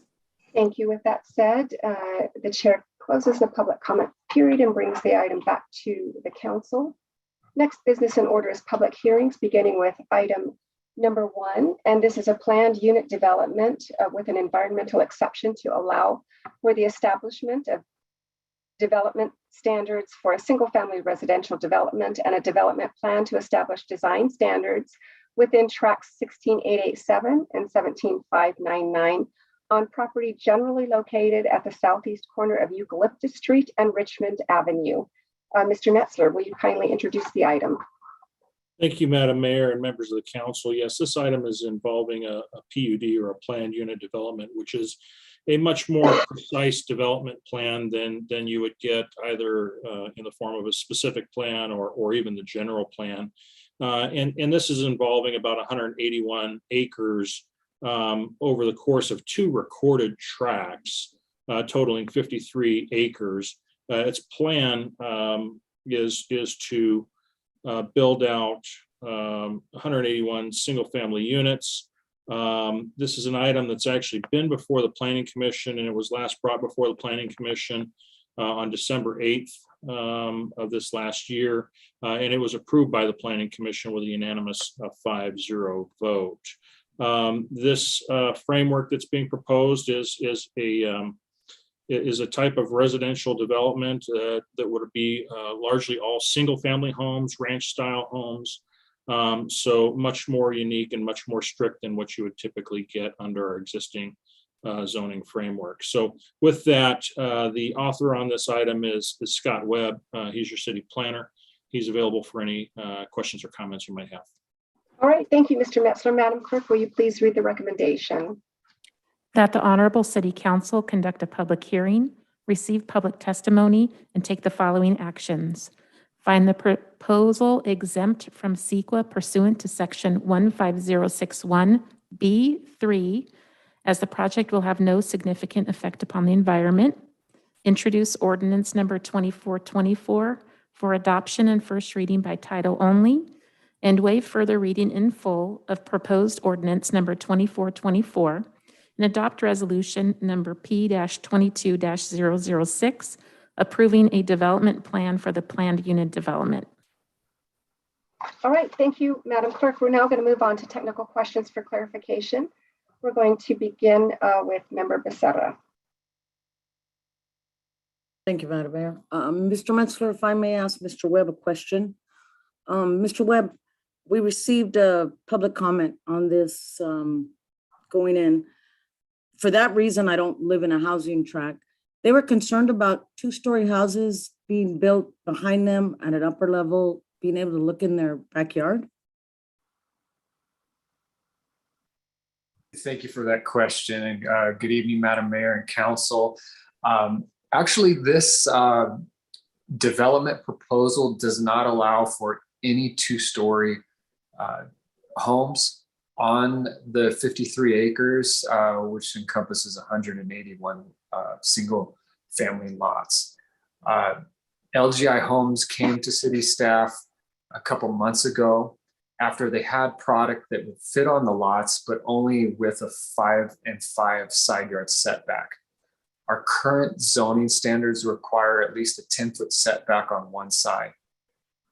Once LGI engaged us and we talked through the proposal, they were touting the fact that these were all single-story products, and they felt that that was a superior product to preserve privacy in the area. So I haven't seen the public comment that you're referring to, but I believe what's being proposed helps address that, because one of the PUD standards limits the height to 25 feet, which would be the height of a single story. Okay, that does address it, because our new housing plan, upon reading it, also takes that now into an account of 5 by 5 living space, correct? The 5 by 5, 5-foot side yard setback on one side and 5-foot side yard setback on the other side would only be applicable within this PUD. All right, thank you, sir. No further questions. Thank you, Mr. Metzler. Thank you, Member Becerra. Member Gomez, questions? Yes. Did the city offer any incentives to the developers? No, this proposal will meet all development standards as authorized if this PUD is approved, and they will also be subject to any user fees or development impact fees that any other developer would pay. And will the standard continue with pedestrian-friendly neighborhoods? Yes, our development plan allows for plan unit developments, which largely are more pedestrian oriented. This particular development has a walking path along the western edge of the development. So yes, pedestrian activity, encouraging that in the form of new developments is something that the city strives for.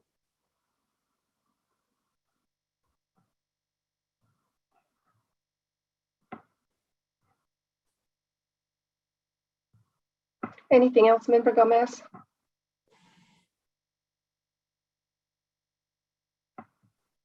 Member Gomez, anything else?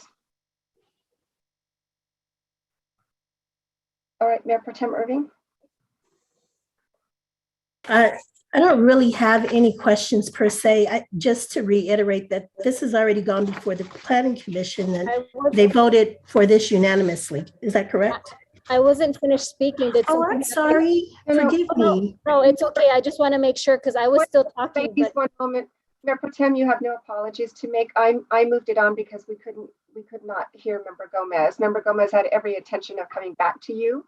But so it would be helpful, especially since we're always, but especially since we're virtual, if you would kindly ask to be recognized by the chair so that another speaker doesn't feel like you're just interrupting without a point of order or privilege. So, point of order? If the chair... I understand, Member Gomez, but because we're already, if you'll hold your thought, Mayor Pro Tem was already speaking. Let's let her continue. I'm happy to come back to you for sure. So hold your thought and I'll come back to you, Mayor Pro Tem. Well, actually, you know, I'm looking in I already know my question was more or less rhetorical. I already know that it was, it's in the backup material. I was just reiterating that fact. I don't have any questions. Thank you. All right, thank you. Member Gomez. Yeah, as a point of order, if you move on, if you would respectfully say something, because I thought you guys heard me. So if there's an internet connection and I'm having trouble being heard, I wasn't aware. I was just speaking as normal. So Right. I didn't know there was trouble and I didn't hear anybody say, we can't hear you, we're gonna move on. So the chair did, and so Okay. unfortunately, there's we can only just do our best when there's technical difficulties. Member Gomez, no one wants to take your time away or make you feel slighted in any way. We're trying to accommodate everyone's situation as best we can. So if you'll go ahead and resume your comments. Okay, well, I'm connected to the city's Wi-Fi outside. Accommodations would help me be connected, but obviously I'm not being accommodated. Please move on, Member Gomez. Okay, so the question that I asked is how are we staying up to date with the latest technology, building and zoning codes and environmental regulations? This development was previously approved by the Planning Commission when the track maps were approved. It went through a full mitigated negative declaration, was held to the standards put in place by that mitigation and monitoring program. As far as other standards, this development will have to meet all building code requirements and comply with all state requirements. And what mapping platform was used to assist with the particular mapping process? Because you have a map on this item.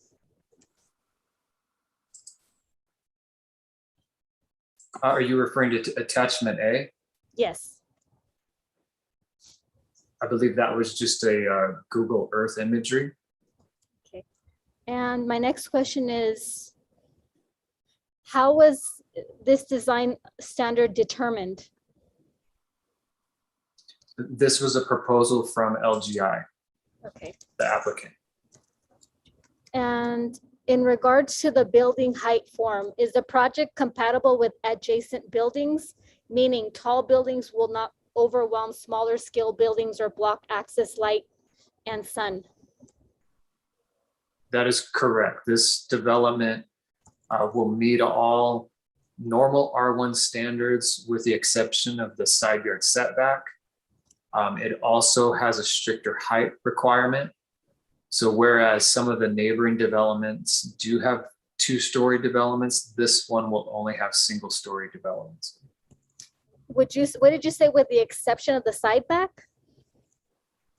With the exception of the side yard setbacks, for normal R1 developments which surround this site, they're required to have a 5-foot side yard on one side and a 10-yard setback from the building side property line to the structure on the other side.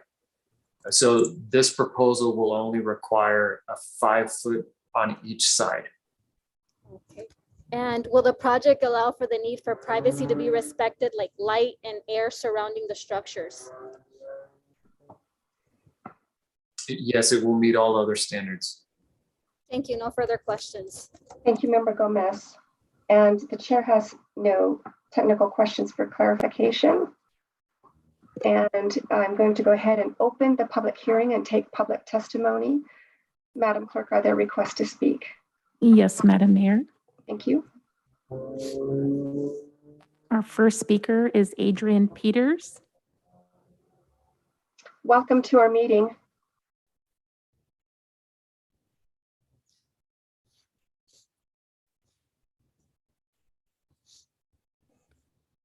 Adrian Peters.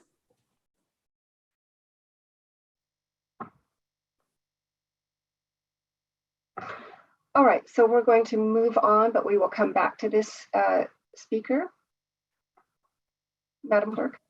Madam Mayor, there are no additional speakers. Right, let's try, I don't know if we have a Sir or Madam in the Peters, so let's try that individual again.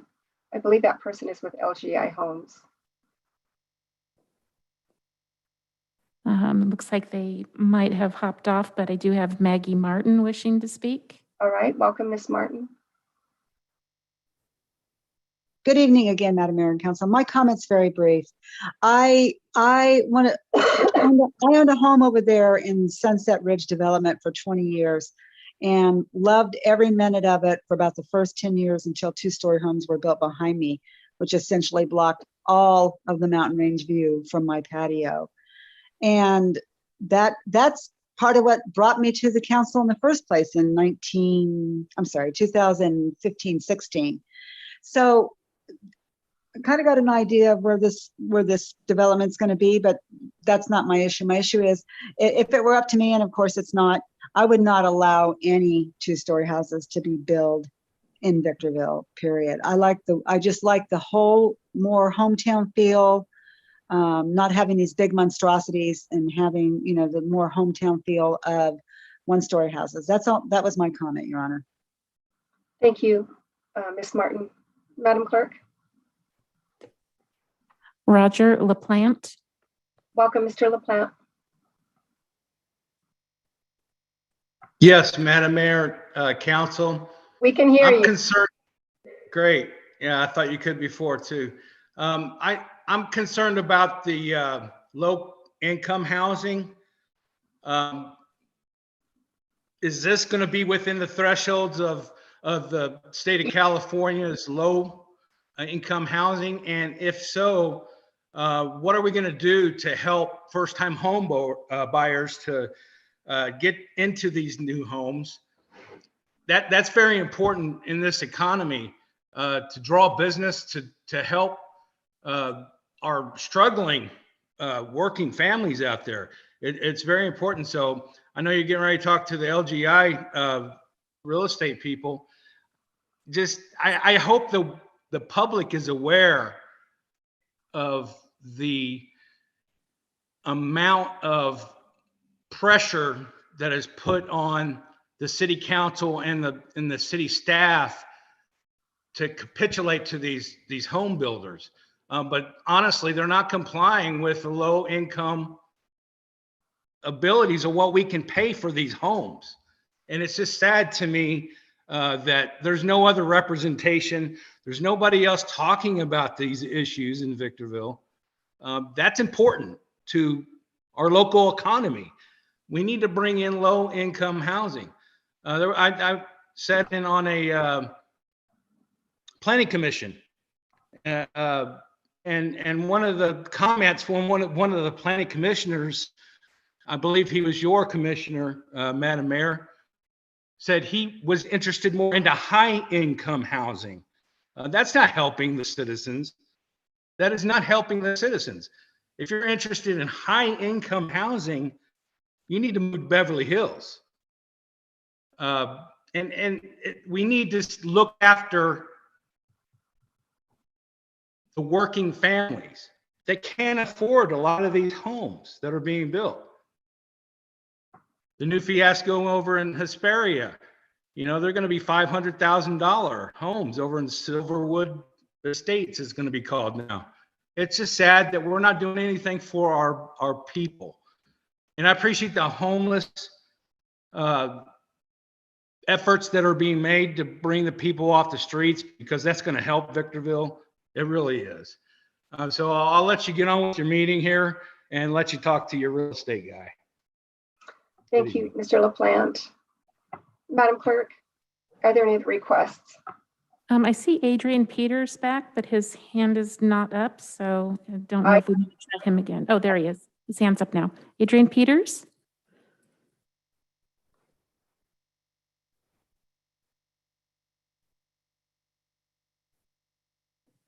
It shows you unmuted, Mr. Peters.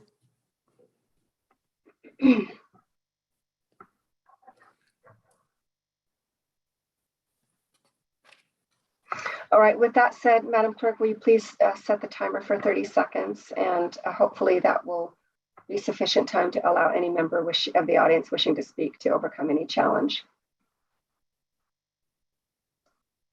if there are technical difficulties, of course.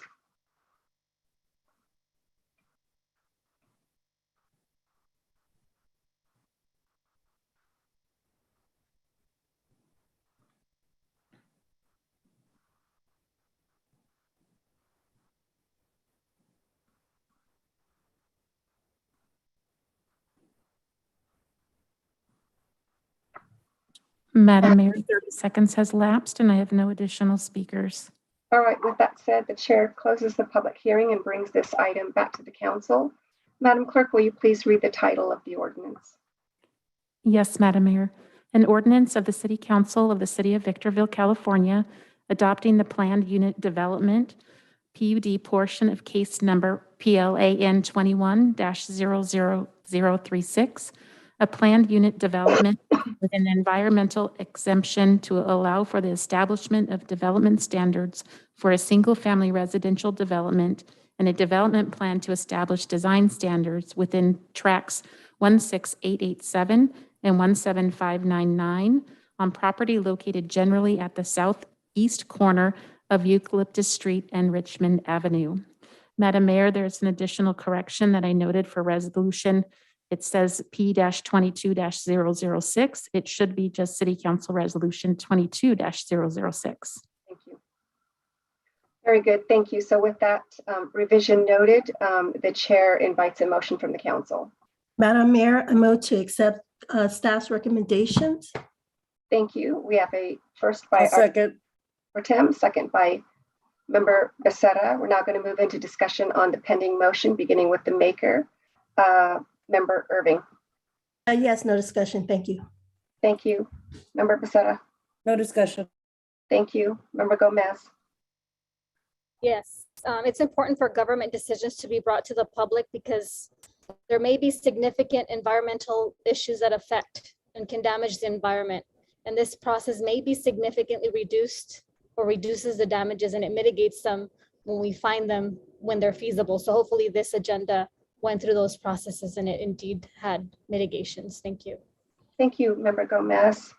The chair has no comments on the pending motion and closes the discussion period. Madam Clerk, will you please take the vote? Councilmember Becerra? Aye. Councilmember Gomez? Yes. Mayor Pro Tem Irving? Yes. Mayor Jones? Yes. Motion passes unanimously. All right, so the City Council has just taken action in accordance with the staff recommendation as laid out on the agenda. We're now going to move on to public hearing item number 2.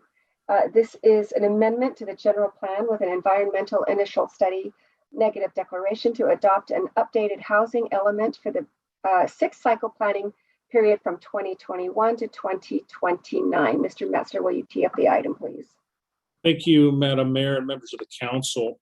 The housing element is a part of the Victorville General Plan, and in this case is intended to establish housing-related actionable programs that are intended to guide city decision-making related to land use planning and development activities for the planning period of 2021 through 2029. This item is a precursor to the general plan update that is currently underway. We began this housing element update in February of 2021, and since then have conducted 3 public workshops inviting members of the public to participate. And we have also gone through a conferring process with the State Department of Housing and Community Development. This item is brought to you by the city planner, Mr. Scott Webb. He's available for any questions or comments you might have, but we also have Mr. Dima Galkin, who is the lead from Harrison Associates on this effort, and he's also available for a brief presentation, is what I understand. Is that right, Scott and Dima? Yes, okay. All right, if we can go ahead with the presentation. That the Honorable City Council conduct a public hearing and adopt resolution number 22-005, thereby adopting the 2021 through 2029 housing element update and the associated negative declaration. All right, thank you, Madam Clerk. And do we have a presentation, Mr. Metzler?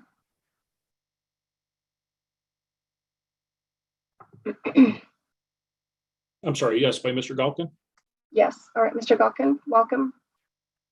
Thank you.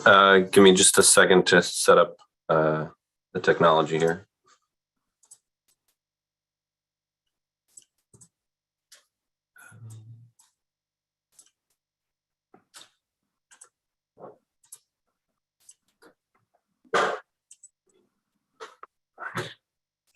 Good evening, Madam Mayor and City Council. Thank you, and thank you to City Manager Metzler for the introduction. My name is Dima Galkin. I'm representing Harrison Associates, and I'm here to provide an update regarding the housing element update that Mr. Metzler summarized. First, I would like to just say that Scott Webb is here as well as city planner, available for questions, and I'm available for questions as well. I'm the project manager for this effort at Harrison Associates, and I've been involved in this project from the beginning. So first, I'd like to start with some background. What is a housing element? It's required by state law, and it must be updated, submitted and certified by the state every 8 years. So each city and county in the state of California is required to go through this process. And it involves identifying sites for housing development, as well as actionable policies and programs. And the city of Victorville received a number of housing units that it has to plan for. The city did not get to determine this number, but rather it's allocated through a process in which the state allocates a number to regional councils of government, and then those councils of government allocate their total numbers to individual jurisdictions. And so we started this process, as Mr. Metzler alluded to, with quite a bit of community engagement. We had 3 public workshops between February and May of 2021. We administered a survey that was publicized on the city website and in email communications and in other ways, and we received 105 responses to that survey. We conducted 5 stakeholder meetings between February and March of 2021. And then that process led us to the draft housing element, which we presented to a City Council and Planning Commission hearing on July 13th, 2021. Following the approval of that first draft, we submitted that first draft to the State Department of Housing and Community Development. At that time, the housing element was made available to the public on the city's website and in other ways, starting on July 8th, 2021. During that process, that included state review. Following that submission, the city received more than 10 emails from residents, property owners, and other stakeholders, which were incorporated into the housing element draft and that were reviewed and incorporated. And then following that, we revised the housing element based on feedback received from the state and submitted that revised draft to the Planning Commission at a hearing on November 10th, 2021. Following approval at that hearing, we submitted the revised draft housing element back to the state for additional feedback. And then addressing that feedback is the current draft of the housing element presented to you today. So what are some of the components of the housing element? It can be broken out into 8 sections, more or less. So including the introduction and a community profile, another section covering constraints, resources, and opportunities, a review of the previous housing element and progress made over the last 8 years, an identification of affordable units at risk of losing their affordability status. And we identified that there were none that were at risk in the next 10 years. We also included a site inventory, which identifies locations for planned housing, a housing plan section, which identifies goals, objectives, policies, programs, and actions. We also included a section summarizing the public engagement process and the feedback received from the public. And we included a section that's new to the housing element law in the current cycle, which is the affirmatively furthering fair housing section, and that identifies how the city is addressing fair housing within the housing element. So I'd like to focus in on a few of these sections. The site inventory, again, it identifies sites for potential housing within the city. It's really a planning exercise required by state law. I think it's important to underscore that it does not approve any project or any development, nor does it restrict development within the city. What the site inventory does is it requires the city to plan for units and to plan for units at different income levels. Furthermore, in addition to the numbers that were assigned from the Southern California Association of Governments, we identified more sites than were required in order to establish buffers. And so this would be, I'll explain that a little bit more in a minute, but we had buffers in terms of the unit numbers that we identified. Some of the factors that were taken into consideration in the site inventory are that we included planned development. We made sure that there's sufficient residential land available to accommodate units, and that was the case. We did also identify limited commercial rezoning to allow mixed use for several reasons that are covered in the housing plan, and there were limited density increases as well. So summarizing the site inventory, the left 3 columns here show the number of units at different income levels that the city was required to plan for. And then the 3 columns on the right explain that the numbers that we actually did plan for. So the 3rd column from the right identifies the total number of units that we planned for. The 2nd column from the right identifies the difference between what was required and what we planned for. And the last column identifies that as a percentage difference. And so one of the main reasons to identify this buffer is so that if actual development doesn't occur in the way that it's anticipated, that the city still has other sites that are available to accommodate those units that are planned for. And this is especially important for the lower income levels because property owners are not required to build at any income level. And so we identified sites that could accommodate lower income housing. But if the property owners of those sites decide to build market rate housing, the city still has other sites elsewhere that show that the city has available sites sufficient for the affordable housing need that's identified by the state. And so when we talk about affordable housing, I think it's important to elaborate a little bit on what we mean here. This table here shows the income levels for the different, the incomes for the different income levels. And this is based on 2020 state income limits for San Bernardino County. When we started the housing element process, these were the most up-to-date numbers. They're now a year old, but these are the numbers we had. And this table also shows the number of units, again, that we needed to plan for at each income level. So another major section of the housing element is the housing plan. And I wanted to highlight some of the goals in the housing plan. And they're listed here so that they were to encourage different housing types to meet the city's needs, to maximize land for housing, to preserve the existing housing stock, to encourage more affordable housing units, to maximize solutions for those experiencing or at risk of homelessness, to encourage homeownership, to improve the quality of life and promote placemaking in the city, and to affirmatively further fair housing. So each of these high-level goals were accompanied with more specific objectives and programs for the city to pursue over the next 8 years, which is the period covered by this housing element. And I also wanted to highlight some of the programs. This is not a comprehensive list, but just some of the key programs that we identified in the housing element. One was to update the zoning to reflect changes in state law that have occurred since the last housing element was prepared. as well as to include a density bonus ordinance and to address parking requirements. Another program is to update the general plan. This is something that's already in progress, including the land use element and a new environmental justice element. Another program is to, with regard to affordable housing, to advertise resources and to pursue funding that the city could use and work with affordable housing developers to promote affordable housing within the city.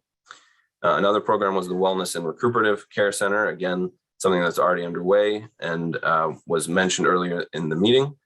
Another program was to encourage home ownership and to protect and assist tenants. It's actually a couple programs are covered by that. Another program is the Community Revitalization and Investment Authority project, or CREA. And this is an effort by the city to secure tax increment financing to support affordable housing and economic development in the Old Town area. And then all these programs had specific timeframes and specific milestones identified within the housing element to be able to measure the city's progress over the next 8 years. So as I mentioned earlier, we've gone through several rounds of review from the state, and I wanted to elaborate a little bit on that. Again, the original draft was sent to the State Department of Housing and Community Development on July 20th. The state is given a 60-day review period. Following that, we received a findings letter on September 17th, 2021, identifying specific items that the state wanted us to address within the housing element.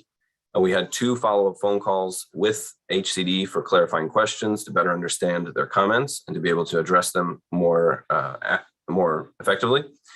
And really, HCD's edits were required in order to provide legal compliance, meaning that the housing element would be certified by HCD when it's completed.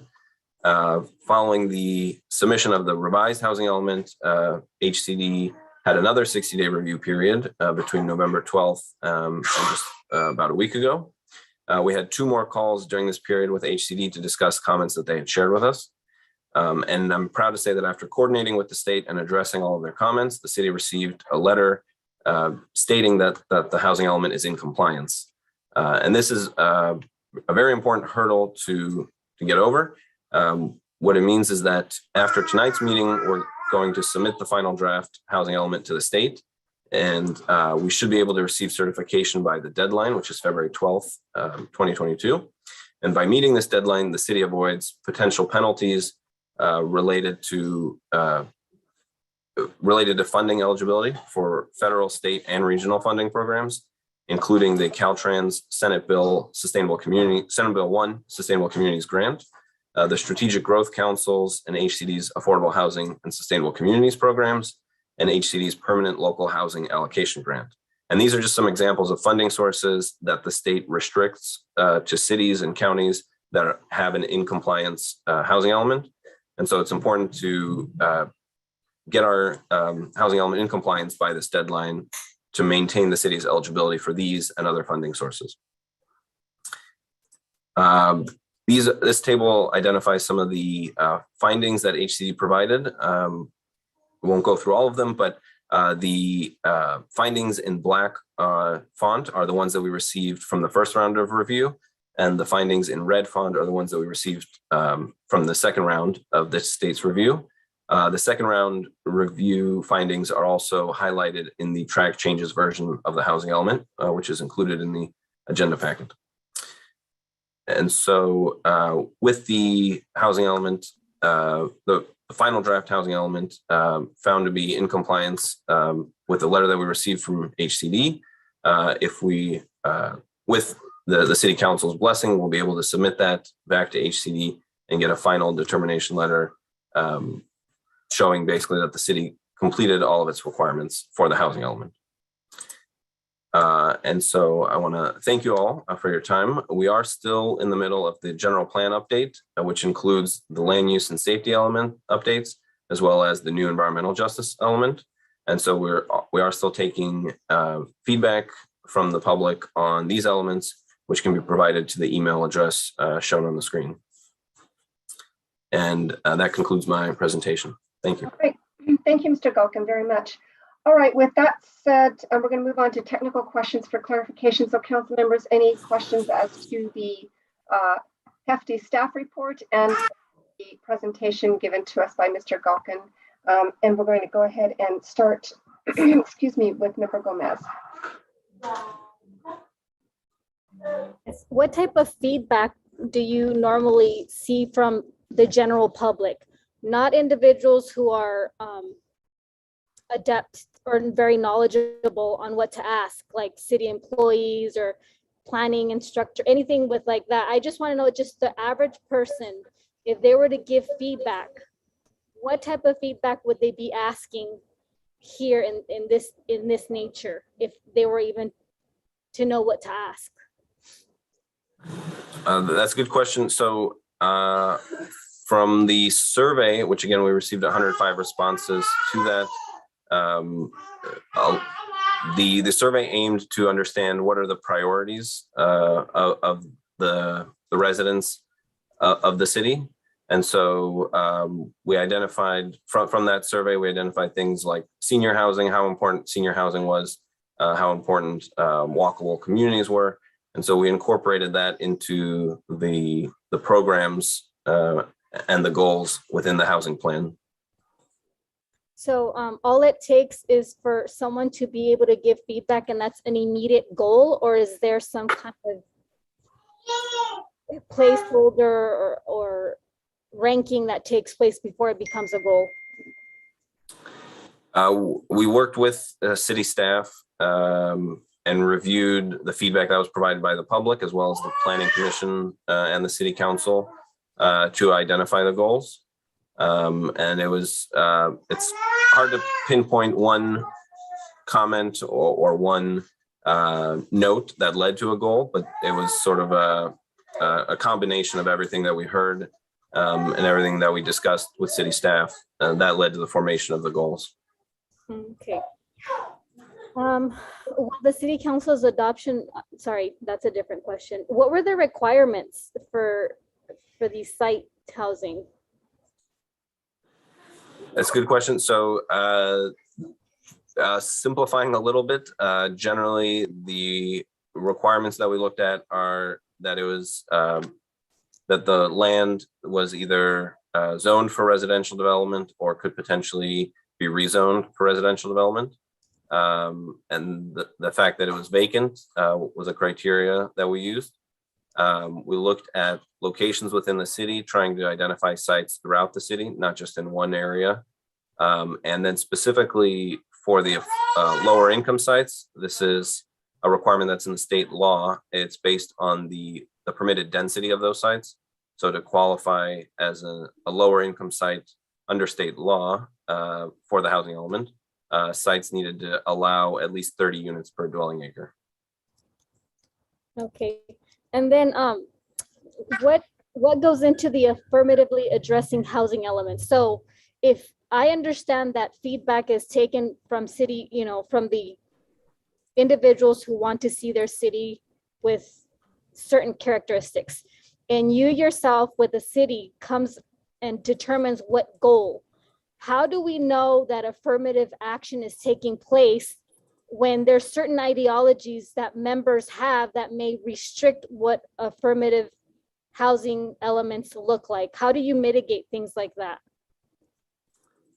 I'll try to answer the question, and then maybe you can let me know if I missed it a little bit. But I think it's important to clarify, it's not affirmative action, but it's just affirmatively furthering fair housing.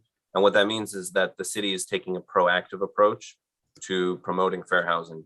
The way we identified what the potential concerns were was to look at a large variety of data covering things like minority concentrations, covering low income concentrations, basically the socioeconomics and the demographics of the city. And so we looked at all of that data, and there's some parameters provided by the state on what to look at. And this was also something that we received input from the state during the 2 review processes on how to elaborate on this section. But so we looked at all that data and then identified ways that the city can proactively address potential concerns. So one example would be to make sure that affordable housing is located throughout the city, so that there are opportunities for lower income families to live in different areas of the city rather than just one or two areas.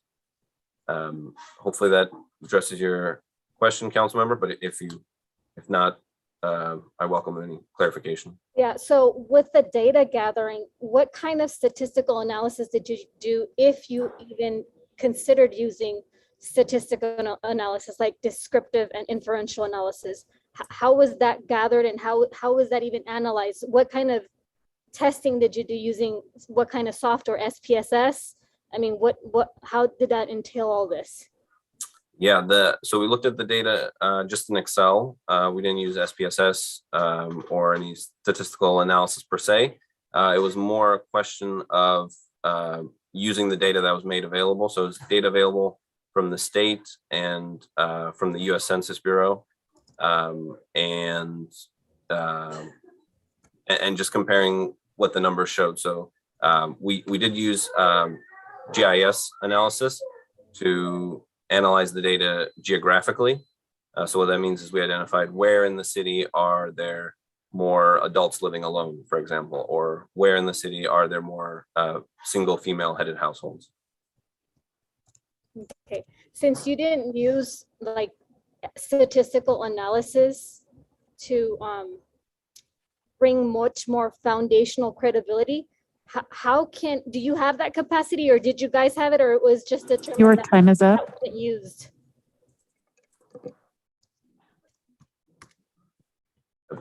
Madam Mayor, it looks like you provided direction, but you're muted.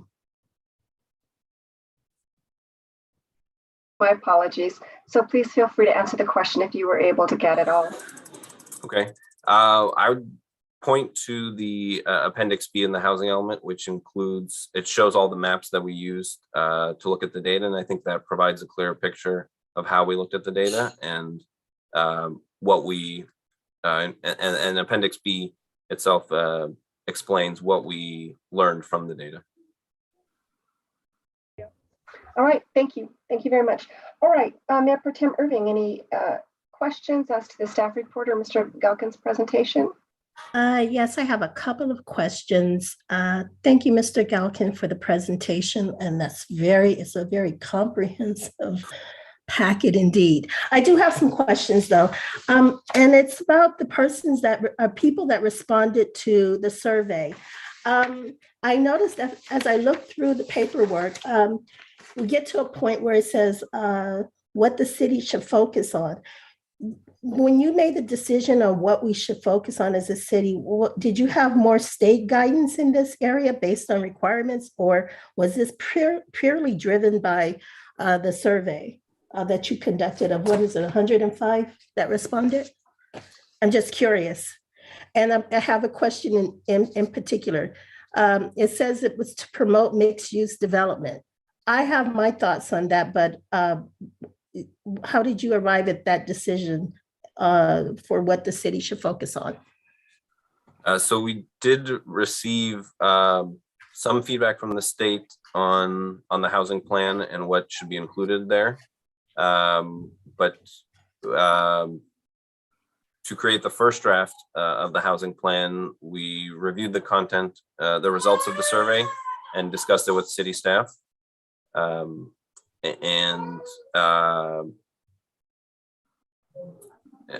through that process, we identified the housing plan. So what are you saying? I'm sorry? What are you saying? That, like, sum it up for me, because I'm trying to follow. Was it the state, or did you get this from the survey, or both?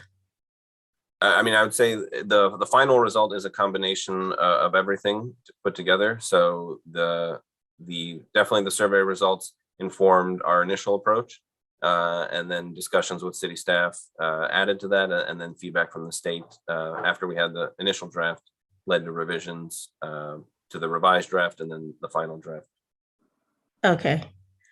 All right. Well, just so you know, the word compliance. The state found the housing element to be compliant. That resonates for me. That's good news, and it really puts us in a position to pursue those funding opportunities. And just want to say I'm very proud of the housing element, and I'm most proud of the CREA creation. So thank you and good job. Thank you. Thank you. Good work. Mhm. Thank you, Mayor Pro Tem. Member Becerra. Madam Mayor. Sir, my question has to do with page 7 of the letter we received from the state of California, or otherwise known as page 1393 on the agenda we got computerized. My question to you is on an ELI home. It says it's extremely low income household. They provide a standalone section with additional analysis. When they mean a standalone section, they don't mean just low income homes in one area, correct? I'm trying to find the portion of the letter that you're referring to. It was in your presentation. It's the housing element chart chapter, the summary of edits made. Okay.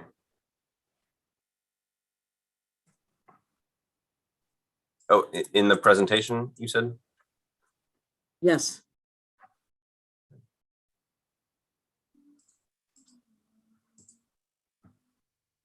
Oh, so the standalone reference there is to have a section of the community profile section that focuses on extremely low income households and describes the conditions in the city. Okay, and then down on number 7, it says provide anticipated rents and sale prices for just 63 units citywide. Yes, so that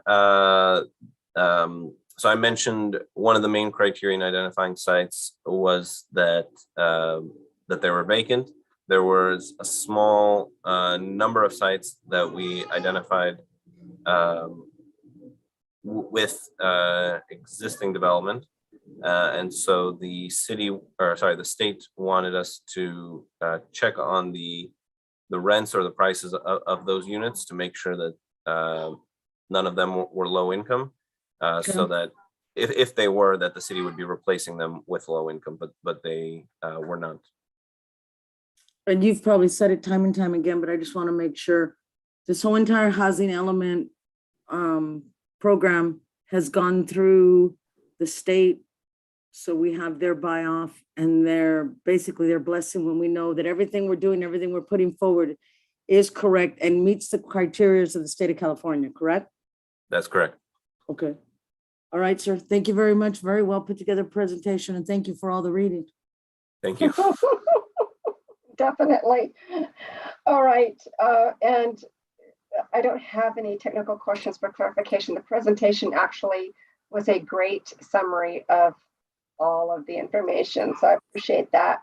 All right, that said, I'm going to open the public hearing so that we can receive testimony on this particular item. And so with that said, Madam Clerk, do we have any requests to speak?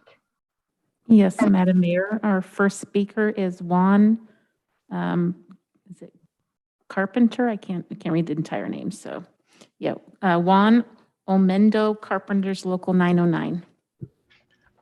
Good evening, Mayor Pro Temp, Council. I want to thank you for the time and what you do for us.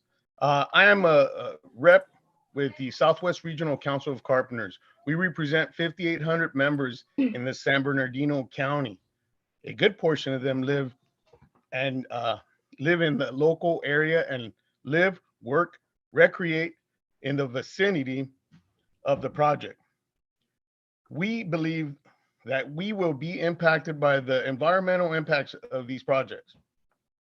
The city should require the project to be built utilizing a local and skilled and trained workforce. Local hire and skilled and trained workforce requirements reduce construction-related environmental impacts while benefiting the local economy. In a recent 2020 report titled "Putting California on the High Road," a jobs and climate action plan for the 2030. The California Workforce Development Board concluded that investment in growing, diversifying, and upskilling California's workforce can positively affect returns on climate mitigation efforts. Moreover, just this year, the South Coast Air Quality Management District found that the use of local state certified apprenticeship programs or a skilled and trained workforce with local hire component can result in air pollution reduction. Other cities have not hesitated to apply skilled and trained workforce requirements for private development projects in their city. Recently, the city of Hayward in Northern California adopted skilled and trained workforce requirements into the general plan and municipal code. Local skilled and trained workforce requirements can boost economy development and mitigate transportation and greenhouse.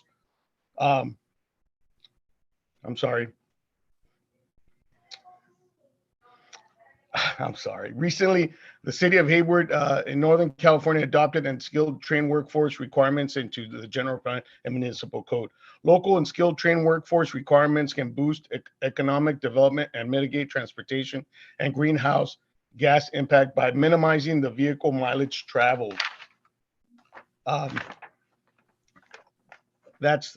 Those are my notes. Thank you so much. Thank you. We appreciate your input very much, sir. All right, Madam Clerk. Our next speaker is Roger LaPlante. Welcome, Mr. LaPlante. Madam Mayor, can you hear me? Yes. Thank you, City Council. I want to thank first and foremost Juan for your continue to contribute to the working families of Victorville. That's one thing we have to concentrate on.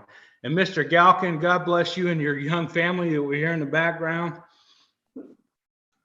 Thank you for clarifying that there are standards for low-income housing in the state of California and the city of Victorville.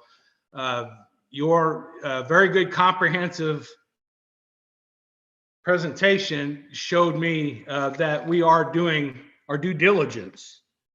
So thank you very much, Mr. Galkin.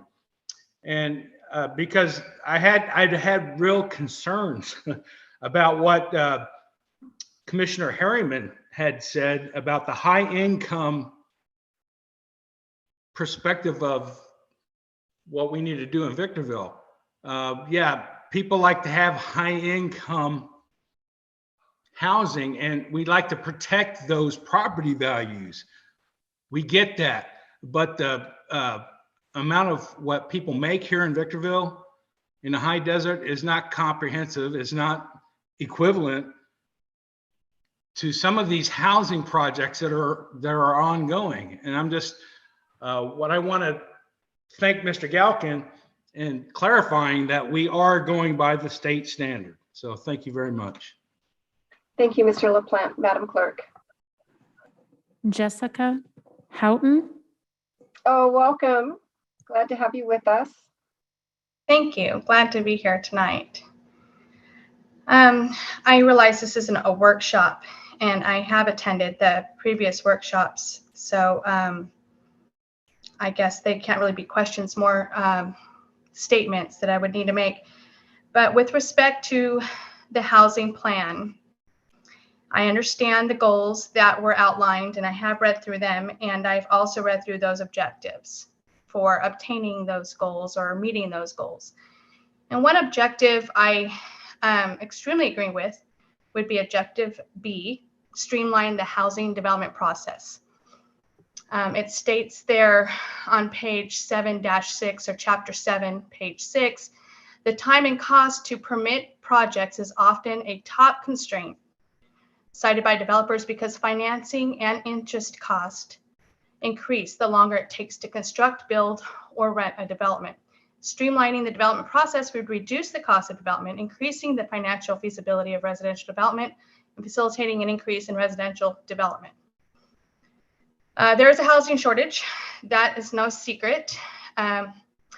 they can be built and they can be sold in a heartbeat. I don't think you would find right now in the city of Victorville any standing inventory. So it brings us back to the entitlement and development process.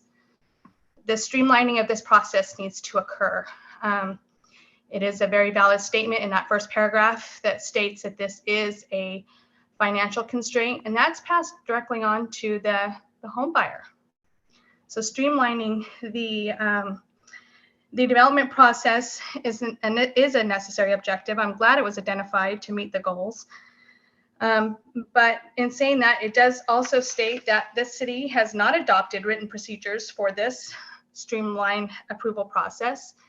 And so a question, if I can ask, or maybe a statement is, will a streamlined process be implemented by the time the general plan update is adopted? So, Ms. Houghton, typically we don't respond to questions, but there are rare occasions when we can, and I do think that that one is worthy of it. So, Mr. Metzler?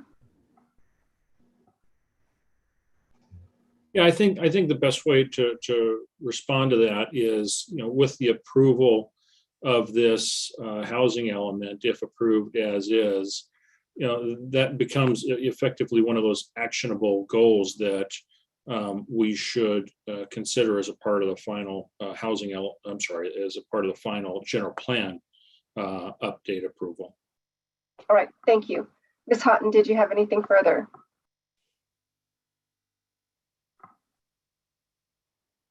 I'm sorry, I did not have anything further. Thank you. All right, well, we appreciate your comments very much. Thank you.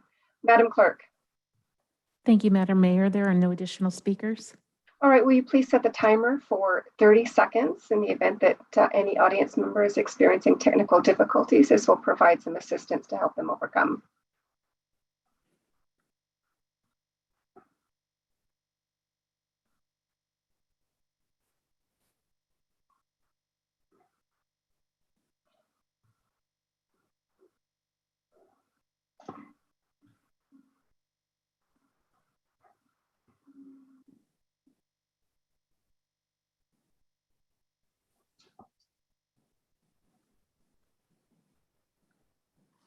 Madam Mayor, 30 seconds has lapsed and there are no additional speakers.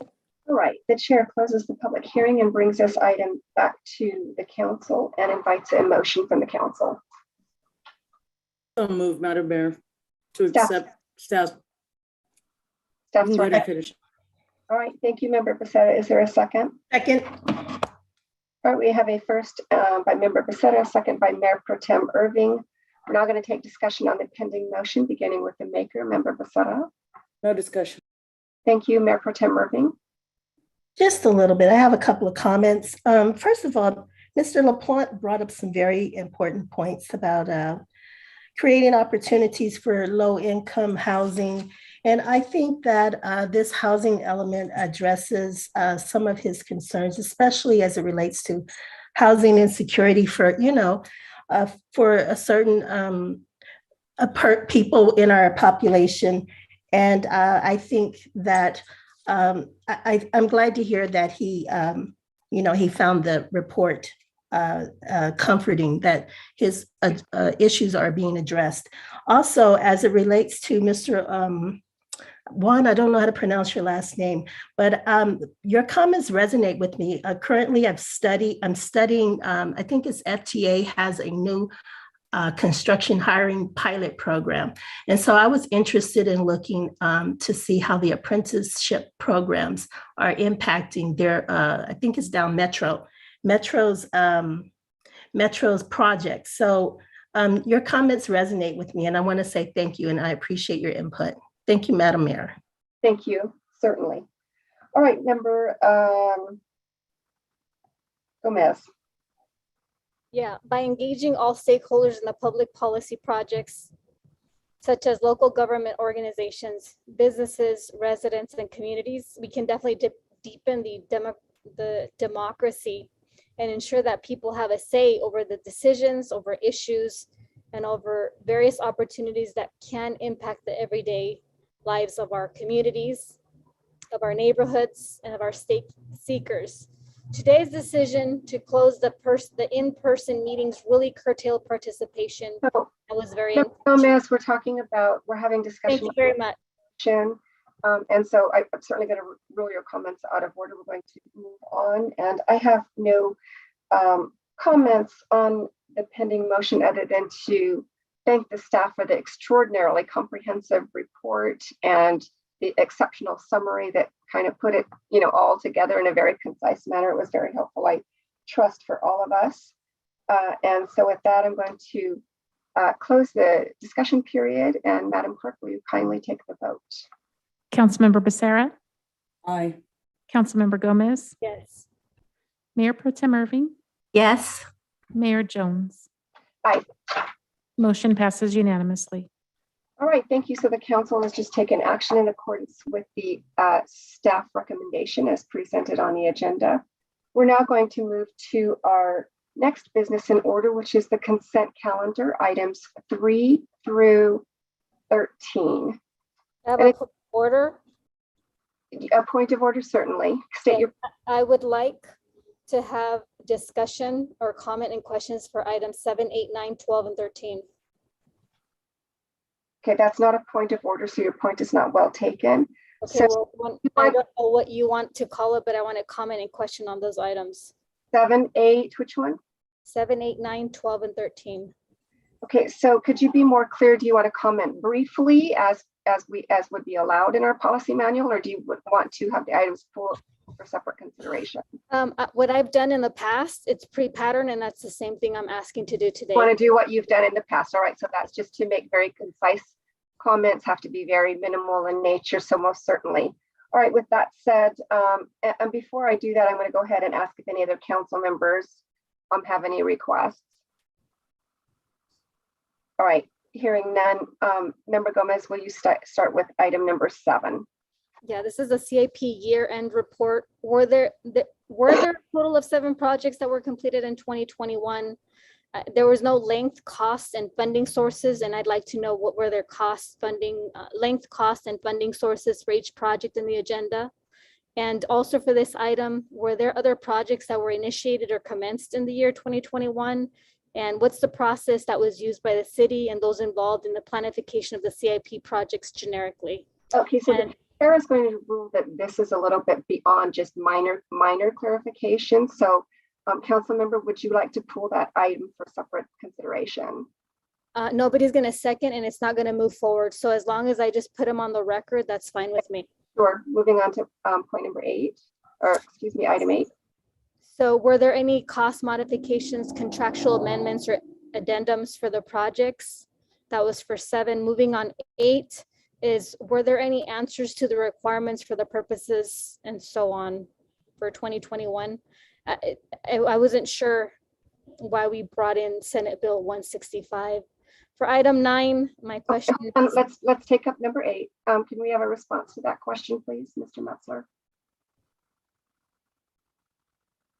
This is just responding to be in compliance with that Senate Bill 165 requirement, where we have to actually conduct this report connected to the CFD, the Community Facilities District.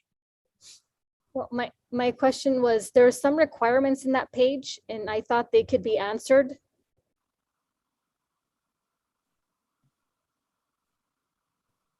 I'm not sure what requirements you're speaking to. I think it's fairly well laid out in the discussion section of the staff report as to what this report is doing and under what sections of the government code we're following to prepare this report. You didn't understand my question. All it was is there's a couple of requirements that pose questions, but the questions weren't responded to.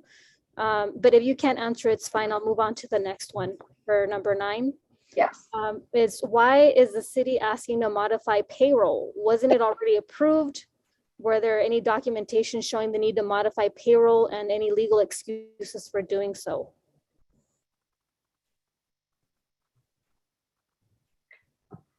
I don't see that we're modifying.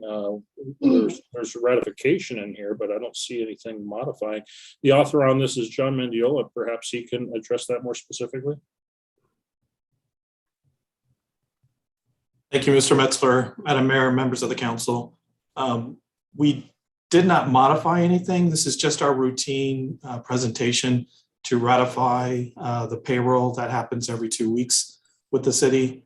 You will take note that this payroll is a little bit higher than those in the past due to the stability pay and the sick leave yearly payoff. And that's the only other thing that is different from the normal routine.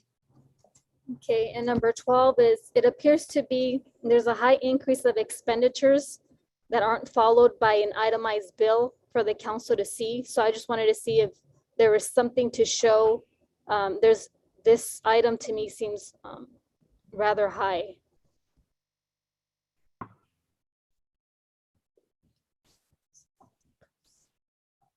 Mr. Metzler, if I may. Sure, please. Councilmember Gomez, the reason that it's high is because there was 3 months of law enforcement monthly invoices that were turned in right before the holidays. And so that amounted to about 8.1 million of that 13.5 million. So about 60% of the total commercial demand was just for law enforcement services for the months of September, November, and December.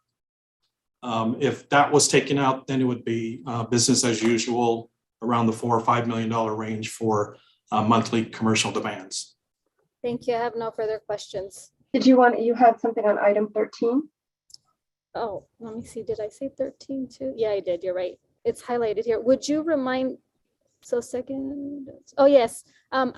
Would you remind the council and the audience of this item? I thought we already approved this, and I know it's a second reading, but I see the word Old Town Specific Plan again, and I was like, well, what does this have to do again on the agenda? Yeah, this is procedural. Anytime we adopt an ordinance, we come back typically with a second reading. We do place that typically on the consent calendar, and this is dealing with the amendment to the Old Town Specific Plan that the council considered and approved on December 21st. Thank you. No further. Yep. All right. Thank you. With that said, the chair invites a motion for the council and the council acting in its various capacities to take action to approve the recommendations as set forth on the consent calendar for items 3 through 13. If anyone agrees, please feel free to say so moved. So moved. Thank you. All right, we have a first and a second. Madam Clerk, please take the vote. Councilmember Becerra. Aye. Councilmember Gomez. Aye. Mayor Pro Tem Irving. Aye. Mayor Jones. Aye. Motion passes unanimously. Right, so the council and council acting in its various capacities has taken action to adopt the recommendations for consent calendar items 3 through 13 as laid out on the agenda. We're now going to move on to our next business in order, which is written communications, beginning with item number 14. And this is the standard lease agreement for Building 744 by and between the Southern California Logistics Airport Authority and International Aerospace Coatings Incorporated. Mr. Metzler, will you introduce the item, please?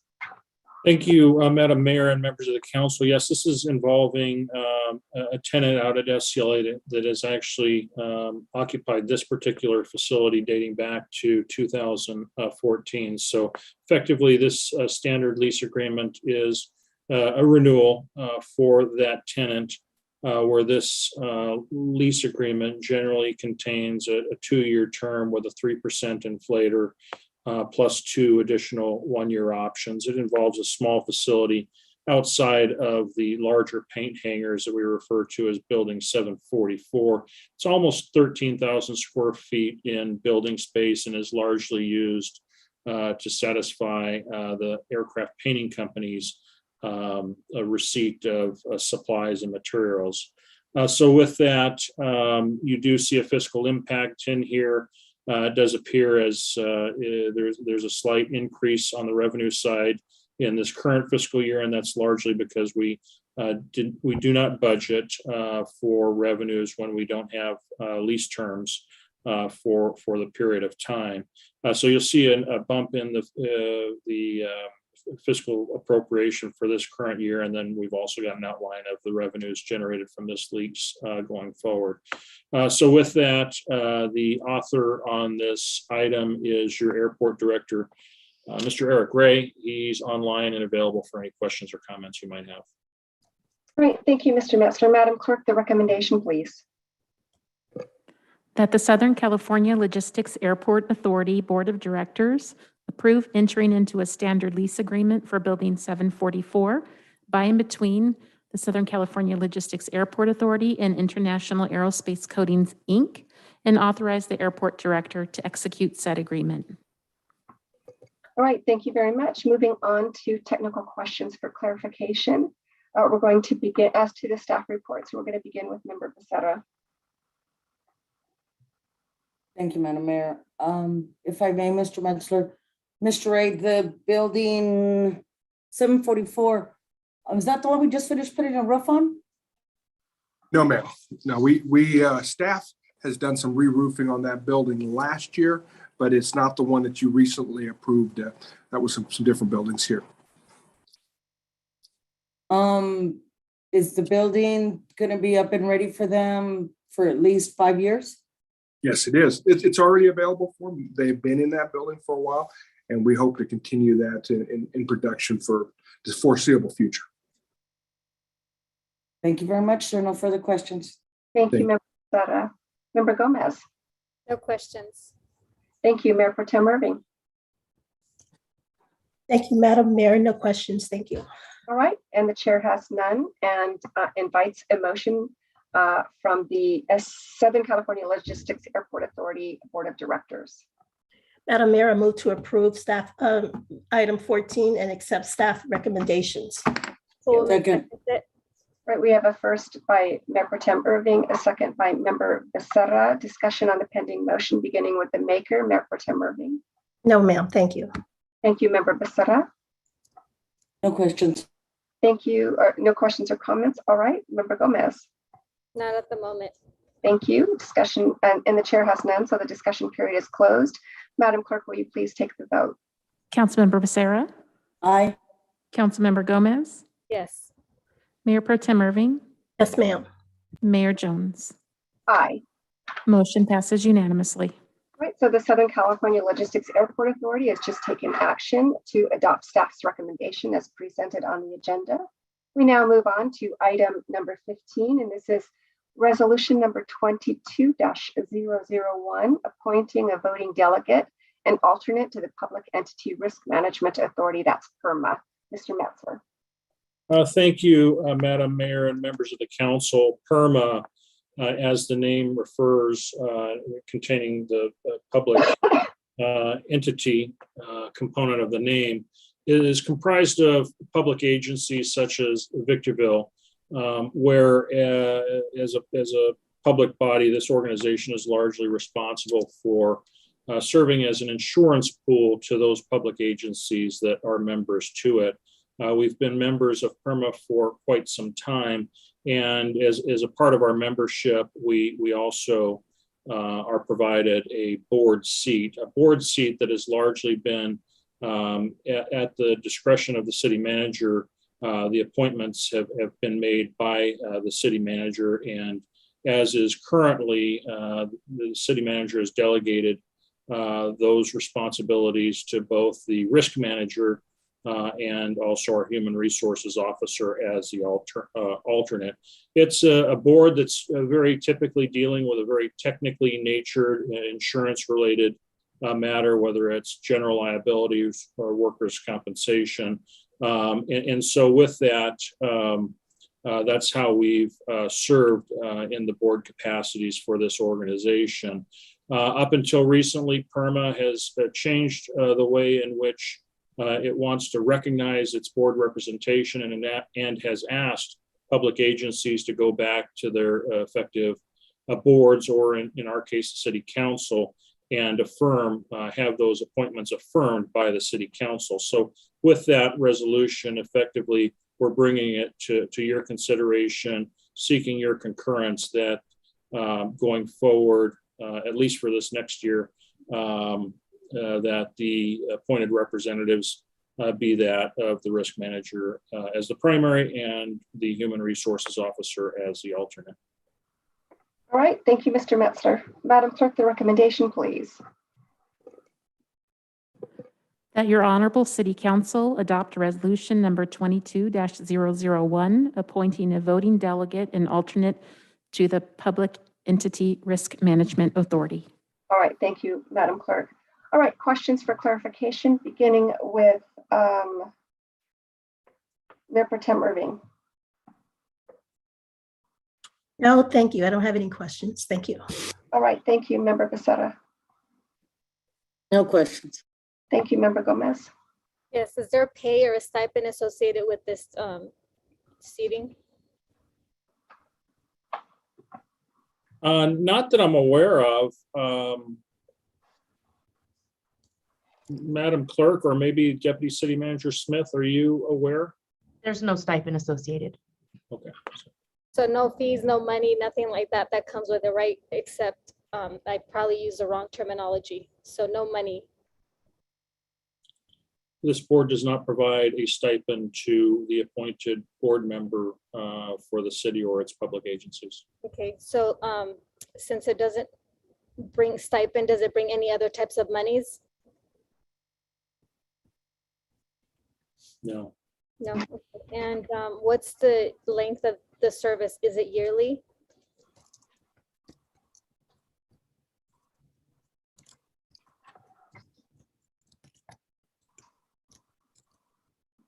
The appointment will stay in place until the members are requested to be changed.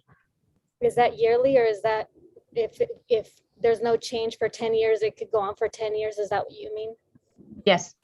Okay. And when do these organizations meet and the manager or whoever is appointed attend? The board currently meets twice a year. I believe they're moving toward 3 times a year, and meetings are virtual and have been for the last 2 years. So I don't know when they will resume in person. So this today's agenda and resolution would mean that we appoint someone through the recommendation, and then until someone decides to bring it back, that's how it'll be worked. It won't be something that comes in yearly. Is that correct? No, that's not correct. This resolution is effectively affirming the appointments that we have in place, which is to have the risk manager serve as the primary and the human resources officer serve as the alternate. But does the resolution also specify that this comes every year for the city council to approve it? No, it does not. So does that mean that once again, whoever decides to bring it back, whether it's 1 year, 10 years, or 5 years, then it would come back? It would. There's only a need for it to come back if there's a change in representation to this board. Okay, thank you. No further questions. Thank you, Member Gomez. You're welcome. Sure. All right, and I have no questions. And with that said, I'm going to invite a motion from the council to adopt staff recommendation in that the city of Victorville risk manager becomes the voting director, that's the primary, and the Victorville human resources officer becomes the alternate. Madam Mayor. Oh, I'm sorry. I think I heard a so moved by Member Becerra. You did, but before I second the motion, I just want to be clear on something. We're not essentially, we're not affirming or recommending or appointing, excuse me, a person. We're more or less affirming that whoever serves as risk manager and human resources officer serve as the alternate. Is that correct? That's my understanding, Mr. Metzler. Okay, very good. Okay, then I make sure, Mr. Metzler. That is correct. Okay, second. All right, we have a first by Member Becerra, a second by Mayor Pro Tem Irving. We're now going to take discussion on the pending motion, Member Becerra. No discussion. Thank you, Mayor Pro Tem. No discussion, thank you. Thank you, Member Gomez. No. Thank you. You're welcome. All right, and I have none, and I'm going to close the discussion period. Madam Clerk, will you please take the vote? Councilmember Becerra, Aye. Councilmember Gomez, No. Mayor Pro Tem Irving, Yes. Mayor Jones. Aye. Motion passes with Councilmember Gomez voting no. All right, so we have just taken action to adopt the recommendation posted on the agenda. Moving on to item number 16, this is Cal Recycle Waste Tire Amnesty Grant Acceptance. Mr. Metzler. Yes, thank you, Madam Mayor and members of the council. This is an item that we see fairly regularly. We have applied for and been granted monies associated with the Cal Recycle Waste Tire Amnesty Grant. And so this item is being brought to you effectively to affirm our acceptance. With the acceptance, then we make the requisite appropriations on the revenue side so that we can then budget for those revenues and ultimately expenditures accordingly. So with that, the author on this item is your Director of Public Works and Water, Mr. Doug Matthews, and he's available for any questions or comments you might have. All right, thank you. Madam Clerk, the recommendation, please. That the Honorable City Council adopt resolution number 22-003 to authorize acceptance of the Cal Recycle Waste Tire Amnesty Grant and authorize the city manager or his designee to process all documents required for program administration and ratify the associated expenditure plan. Thank you, Madam Clerk. All right, technical questions for clarification, beginning with Member Becerra, and this is, of course, as to the staff report. Thank you, Madam Mayor. Mr. Metzler, if I may. Mr. Matthews, is this the grant that helps us pay for city employees that pick up the dump tires out in the middle of the desert? No, this is actually at the drop-off center. It allows us to collect and dispose of the tires when they're dropped off. And it also allows us to advertise proper disposal methods. Thank you very much. No further questions, Madam Mayor. Thank you. Member Gomez. Yes. What were the stats taken by the city for an increase of use? Meaning, what data has been gathered to ensure that this community resource is indeed something that is very well taken advantage of by the public? I guess the only way I can answer that one is that the drop-off center is extremely well used. The numbers increased every year. And we expend these funds without a problem. Further questions? Thank you, Member Gomez. Mayor Pro Tem. Welcome. All right, thank you. And I have no questions and invite a. That wasn't me. That was Blanca, but I don't have any questions. Oh, Blanca. Oh, I'm so sorry. You don't have any. Okay, glad to hear it. All right, with that said, I'm going to invite a motion from the council. I'd like to move as recommended by staff. Thank you. We have a first by Member Gomez. Is there a second? Second. And a second by our Mayor Pro Tem. Discussing motion beginning with Gomez. None. Thank you. And a second by Mayor Pro Tem. Was there? No, ma'am, I don't have any discussion. Thank you. Oh, okay. I heard a giggle, so I wasn't sure what that was about. All right. And Member Becerra. No questions. Thank you. And the chair has no discussion. Discussion period's closed. Madam Clerk, please take the vote. Councilmember Becerra. Aye. Councilmember Gomez. Yes. Mayor Pro Tem Irving. Aye. Mayor Jones. Aye. Motion passes unanimously.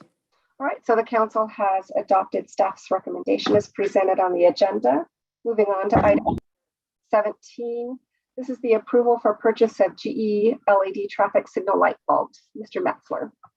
Thank you, Madam Mayor and members of the council. Yes, throughout our city, we have 95 signalized intersections. At those signals, those traffic signals, of course, we're all familiar that they have a red light, a green light, and a yellow light. And throughout our traffic signal system, those lights are actually comprised of LED lights or light bulbs. And each of those lights have standard expected life expectancy to them. It can be anywhere from 7 to 10 years.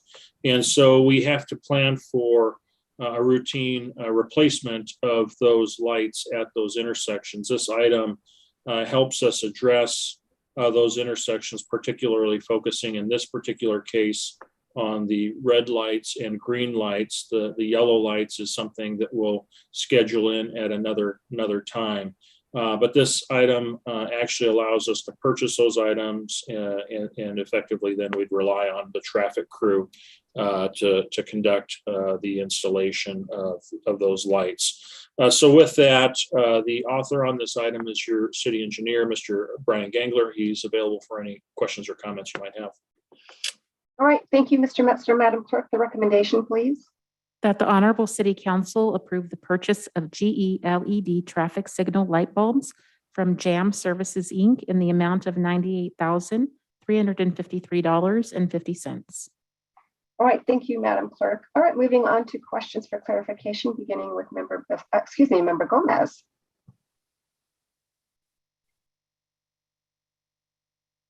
No, no questions. All right, thank you. Mayor Pro Tem Irving. Just so I'm clear, so we're going to replace all traffic lights, at least the green and the red light throughout the city. Is that correct? That is correct. Oh, okay, thank you. All right. All right, Member Becerra. Mr. Metzger, I apologize if this was in the staff report. Are we replacing it or are we gonna contract that out?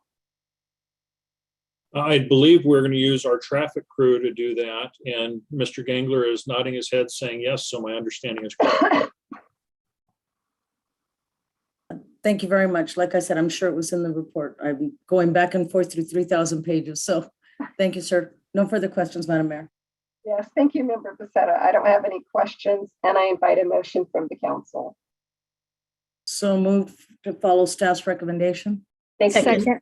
So We have a first by Member Becerra who wants to take the second. give it to Ms. Councilwoman Gomez. All right, very good.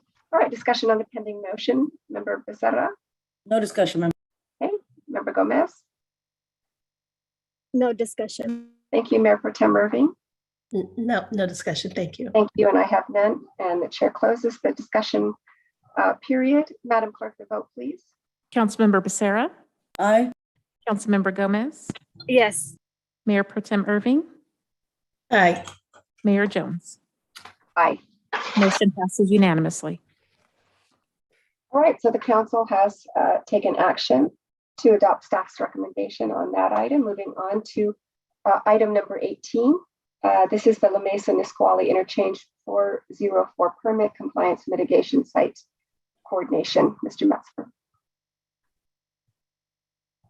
Thank you, Madam Mayor and members. The council, yes, this is amending the contract once again with WSP to try to help bring to some type of finality the regulatory compliance requirements we have connected to the La Mesa Nisqually interchange, which is completed, oh gosh, I want to say back in 2016. This is just us dealing with the environmental regulators and trying to pin down what seemed like a moving target in terms of what it's going to take to satisfy their regulatory requirements. So with that, this city engineer is your author on the item. He's certainly available for any questions or comments you might have. All right, thank you, Mr. Metzger. Madam Clerk, will you read the recommendation, please? That the Honorable City Council approve amendment number 3 to the Consultant Professional Services Provider Agreement with WSP USA, Inc. to increase the compensation by an amount not to exceed $42,659 for the La Mesa Nisqually Interchange Permit Compliance and Mitigation Site Coordination. All right, thank you, Madam Clerk. All right, moving on to technical questions for clarification, beginning with Mayor Pro Tem Irving. No questions. Thank you. Thank you. Member Becerra. Questions? Thank you, Member Gomez. Yes. Does the aerial map of the mitigating parcels depict the acreage coverage of the permit compliance mitigation site coordination? Madam Mayor, I'm going to defer to Mr. Gangler at this point in time. And if okay, I just need to be excused for a short minute and I'll be right back. Sure. Yes, thank you. Yes, the aerial exhibit does depict the land that needs to be preserved. Thank you. I have no further questions. All right, thank you, Member Gomez. And I just have a quick question. So I don't know if this is all becoming a big blur to me on this interchange, but do you know off of the top of your head how much we've increased compensation for this effort? For the WSP contract? Uh-huh. I don't remember off the top of my head, but I remember that it started off as a relatively small contract because it was just based on estimated hours that they would need to assist us. And I'd have to go back and look, but it may have been the order of only something like, let me see if the staff report. Yeah, I mean, it was such a huge step and I may have missed it. I mean, you can get back to me on it. Yes, it was started off as $26,960. And we originally estimated that this would take a relatively shorter time to complete all this permitting activity. And it ended up taking much longer. And that's why there's been this ongoing effort. All right. All right. That's all I needed. All right. With that said, the chair invites a motion from the council. So moved to follow staff's recommendation. Thank you. Is there a second? Second. Did you hear me? I did. Thank you. Okay. First by Member Becerra, second by Mayor Pro Tem Irving. And we're going into a discussion on the pending motion, beginning with Member Becerra. No discussion. Thank you. And Mayor Pro Tem? No, ma'am, none. Thank you, Member Gomez. Not at the moment. Thank you. And I have none. The discussion period is closed. Madam Clerk, please take the vote. Councilmember Becerra, Aye. Councilmember Gomez, Yes. Mayor Pro Tem Irving, Yes. Mayor Jones. Aye. Motion passes unanimously. All right, thank you. So the council has taken action to adopt staff recommendation as to what was presented on the agenda. Moving on to item number 19. This is amendment number 1 to the consultant professional services provider agreement with the interim shelter lead operator Illumination Foundation. Mr. Metz, are you back with us? I am. Thank you, Madam Mayor. And members of the council, this item, yes, is an amendment to an existing contract that the council had already approved that's directly relating to the operation of our interim shelter out at SCLA, which was the West Wind Sports Center. And this item particularly is adding to the scope of work under that contract, particularly with focus on increasing the security program out there, making sure that there's 24/7 security presence. They're also looking to include and make available a substance abuse counselor for our residents of that facility, along with some other related staffing costs, in part associated with having to monitor and maintain the isolation facility, which wasn't considered as a part of our original rollout of the program. So with that, the author on this item is your city planner, Mr. Scott Webb. He's available for any questions or comments you might have on this item. Sure, thank you. All right, Madam Clerk, the recommendation. That the Honorable City Council approve amendment number 1 to the consultant professional services provider agreement with Illumination Foundation for an additional scope of work not to exceed the amount of $199,000. All right, thank you, Madam Clerk. All right, we're going to get into technical questions for clarification as it relates to the staff report. And we're going to begin with Mayor Pro Tem Irving. Thank you, Madam Mayor. I do have a couple of questions. I understand that we're increasing the scope of work and amending the contract so that they can hire professionally trained security guards. have there been incidents out at the center? And if so, how many? And were they high level incidents, or can you share that? And also the last part of my inquiry is when you say professionally trained, are these guys armed? They're not permitted to be armed. Okay. But with that, and I understand your question to be speaking to, have there been incidents that have been causing the need for additional security services? Is that a correct understanding of your question? Right, because I would imagine they had security anytime a group of people, they're living together. I would imagine, it seems to me there was a question, Councilwoman Becerra asked a question about security when we first approved this service provider. Yes, thank you, Madam Mayor Pro Tem. If I might, either Scott or maybe to start, maybe Janelle Davidson, our Deputy City Manager, they both closely monitor and oversee that operation. Ms. Davidson, you want to take a stab at that first? Or you want to let Scott handle it? Sure, I'll give it a shot, and Scott, feel free to jump in if I miss anything. The original contract did contemplate on-site security, but the security was going to be based on trained volunteers or even guests within the shelter who were willing and high functioning to be able to take on those duties. At this point, with the diverse group of individuals that we've seen come into the shelter, the need has actually become more so that we need to have professional security on site, given some of the encounters that we've had. So that is the reason this request is before you tonight. Scott, did you have anything to add? Yes, I think, Janelle, you summed up it perfectly regarding the security. Also, when we first brought this contract to the council, we did not envision that we'd have quarantine tents set up outside. We also didn't envision that we'd receive a grant from San Manuel Band of Mission Indians to retrofit a modular building for our animal kennel. So those were all things that Illumination Foundation was willing to take on, but they found due to the current staffing plan that they needed additional resources.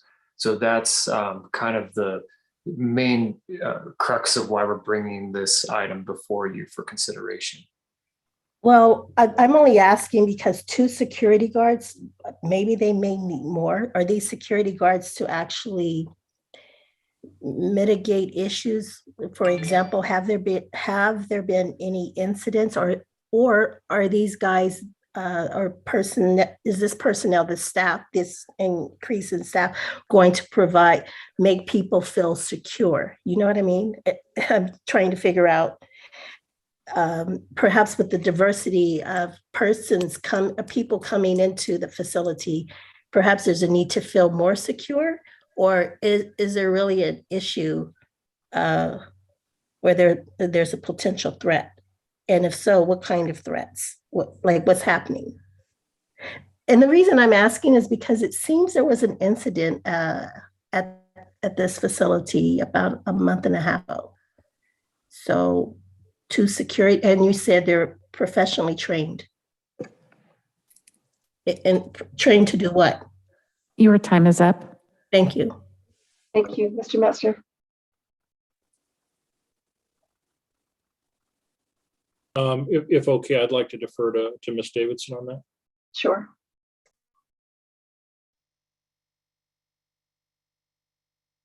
Thank you, Mr. Metzler. Yes, there have been some incidents that required attention of staff and security on site. As far as the particulars of those incidents and what we can share, if it's okay with Madam Mayor, we do have representatives from Illumination Foundation on the call this evening. If I could ask Mr. Jack Tone or Mr. Jason Wolford to help us out in response to the Mayor Pro Tem's question. Yes, as it relates to that question, yes, absolutely.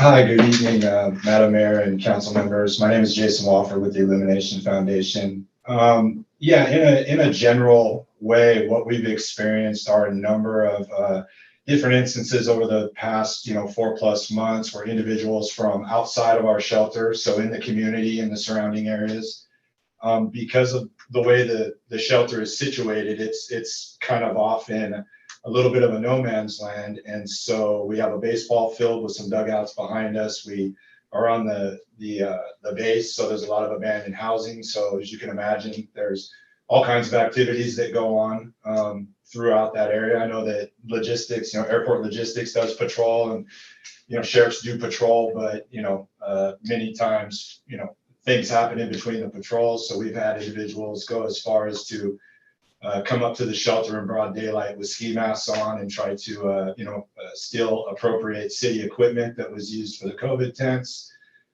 We've had a number of hand-to-hand exchanges, which we were, a few times we were able to catch it as it happened. So there were, outside individuals selling drugs to shelter individuals. We've had a number of instances of violence or almost, borderline violence happen. With the large kind of unfenced, unsecured area that we have to secure, being the north, primarily the north and east side of the building, which are very dark, especially at night. We've found that, and having a number of female staff as well. So there's a number of factors that have played into, our desire to have this security there. I believe the proposal we wrote would account for 2 security guards during the daytime hours and 2 security guards during the nighttime hours to augment our staff that's already on site. We're working with the city to get some lighting and some other safety arrangements going as well. But as Illumination Foundation, we run a number of different sites throughout LA, Riverside, and Orange County. And it is, basically a staple for us to employ security at our sites just based on the population we serve and a lot of the things that go along with that population. So just for everyone's safety, we think it would be a great help to staff and the city as well to have security on board. All right, thank you. Member Becerra. Thank you, Madam Mayor. Mr. Bensler, with what we received from City Manager's office today, we feel now that the money that we're approving or the more appropriation we're approving is going to cover all of our concerns to this point? I would say certainly to this point, yes, and hoping nothing new emerges. Okay, and how full is the center right now? How many, including COVID positive and everything like that? How many people we have in it? Ms. Davidson may have the latest numbers. I know our numbers are down largely because we've had to slow down, and actually we've had to stop intake, and we're still stopped largely because we've had some COVID related issues out there. But Ms. Davidson, do you know, or maybe Scott knows the numbers? So as of last Thursday, I believe we were right around 70 occupants. There may have been some changes since that report, but we were hovering right around 70 of 92 beds. Okay, and the max allowed at the center is 98, 93? 92 beds. Okay, we're almost there. All right, thank you, ma'am. No further questions. Thank you, Madam Mayor. Thank you. All right, Member Gomez. Yes. What circumstances or situations changed the deemed necessary contractual amendment besides the use of the counseling, guards, on-site monitors, etc.?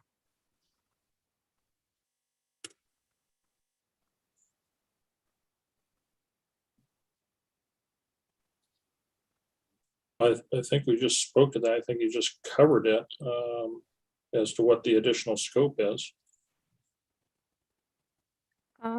Should I ask the question, or would you mind repeating yourself? Maybe you can ask the question more clearly so that we can understand it. Yes. What circumstances or situation changed that was necessary for the contractual amendment besides the counseling? We're talking about guards and some on-site monitors. The COVID response was certainly unexpected, and that's one that's contributed to the need for additional staffing. And that was all. Yeah, that's all that goes into this. Okay, were there any mutually agreed upon changes that were beyond the standard yearly renewal or anything else that we can foresee in the near year? Not that I'm aware of. And what other terms were altered by the way of an amendment? Just the items contained in the staff report. Which are? Scope of work, which is outlined in the staff report, but it's particularly the addition of services, which we just spoke to, which is the addition of security, the addition of a substance use counselor, site aides to help with our quarantine and isolation tents. Thank you for the clarification. Let's see, were there any of the amendments that were updated that reflected any obligations that were no longer being able to be upheld? Not that I'm aware of. And how many amendments will be required for the life of the contract? That's unable. We're unable to determine that at this time. I think we certainly envisioned when we started this for the interim shelter to be exactly that, interim, until such a time that we can open the larger wellness and recuperative care facility in Old Town, and presuming that we're satisfied with the continued performance by IF under this contract. I believe our solicitation was largely intended to bring somebody on board to provide a professional service with the ability to run the interim and a smooth opportunity to transition into the larger facility. So it's presumable we can at least have one more amendment to this, presuming, of course, we choose instead to do its own standalone contract. We very well might do that because that's likely going to involve a much larger scope of work. Is that language embedded within the agenda? Will you please point it out? No, it's not embedded. Oh, okay, because every other question I asked seemed to be in the report. So I want to make sure that if this was there too, that you reflected upon it so that I can go and research it again. Thank you for that clarification. And when is the sunset date for the contract with Illumination Foundation?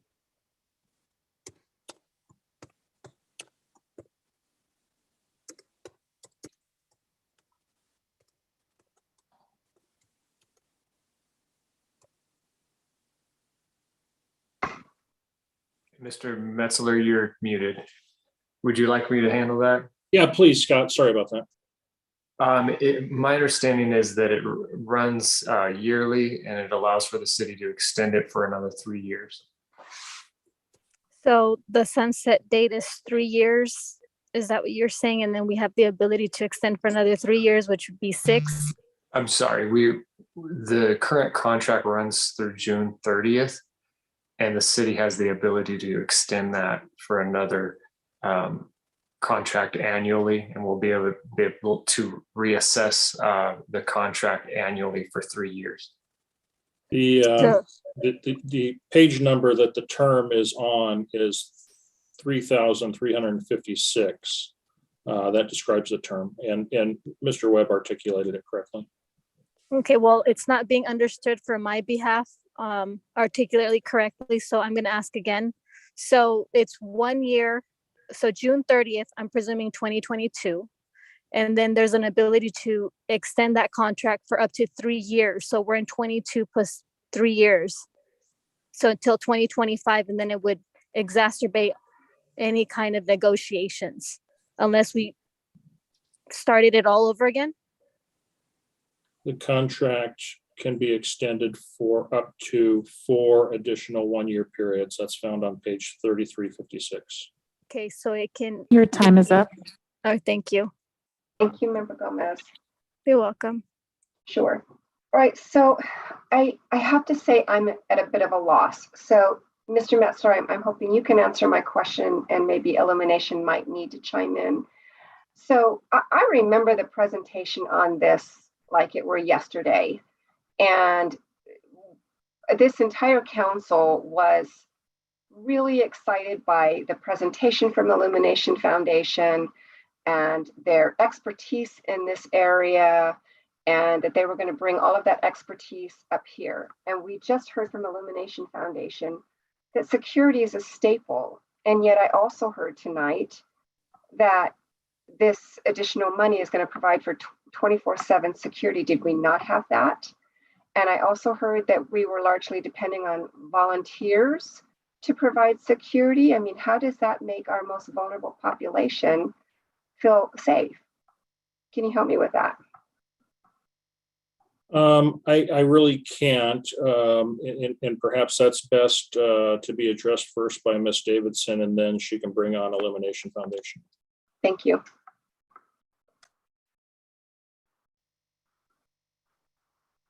Thank you, Madam Mayor and Mr. Metzler. Yes, we did contemplate security from the very beginning. The expectation and the attempt to get this operation off the ground with a professional lead operator involved a lot of negotiation and looking for means to potentially save money by working with community partners and being able to bring them on board. The format of security was something that we had actually established previously when it was a warming shelter, a seasonal shelter that was run in conjunction with High Desert Homeless Services. That had worked well. However, if you recall, as part of that presentation, one of the goals in opening this up to be a low barrier shelter was to expand the number of individuals and the type of individuals that we could accept into the facility. And so while I believe that Illumination Foundation has attempted to do that up until this point, one of the things that we've seen is that it's just not sufficient like we thought it would be. So we are trying to take that next step so that we can continue to responsibly manage this facility, which involves the incorporation of a professional security service. Thank you. Does Illumination Foundation want to chime in?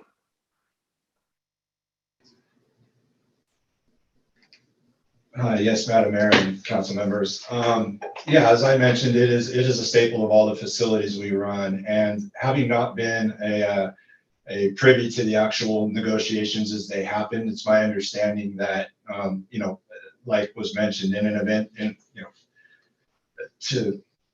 an attempt to save money, some items were redlined that would normally go into a facility we started, and that is, for instance, the substance use counseling, the behavioral health therapists, the security guards, the other kind of ancillary services that go in. At the shelter currently, you can kind of view it as it's room and board. It's a roof over your head, it's 3 meals, it's some transportation, it is some oversight. We do have case management, which helps folks get connected to housing and in the coordinated entry system. But for our years of being in business, we found that the mental health aspect, the substance use, the co-occurring disorders, really are huge barriers to folks being able to stay interimly housed and then gain permanent supportive housing. We've just seen it time and again. And then because of that, some of the behavioral issues manifest, in ways that are unsafe to, a portion of the client. So I know that we proposed security going in, and whether, the reason it was, deemed not necessary at the time is, that is not a question we can answer. Well, therein is my concern, because, I have to tell you, when this was presented to us, I got the feeling that we were all very proud of the effort that was going to put forward, and there was going to be a lot of collaboration with community members to provide volunteer services and so forth. But as I understood it, that was related to wraparound services. Nowhere in my vocabulary would security be a wraparound service. That is a fundamental to me. And so just quite frankly, and as respectful as I can be, I just think that the responses to my questions, and I've only posed these questions based on what I've heard here tonight. I just think this is a failure to the people that we are supposed to make feel comfortable. This is a failure to the people that are vulnerable in our community. And so I'm happy to provide funding so that we can make sure that we're doing what we need to do. But I don't think cutting expenses when it comes to is acceptable. All right. So with that said, I'm going to invite a motion from the council. Madam Mayor, if I may. Yes. Follow staff's recommendation. Thank you. Is there a second? Second. All right, thank you. So we have a first by Member Becerra, a second by Mayor Pro Tem Irving. Discussion on the pending motion, Member Becerra. I'm in agreement with you, Madam Mayor. The only reason we are approving this, I think most of us, is because it affects the vulnerable in our community. But you are right, very right of what you said. Thank you.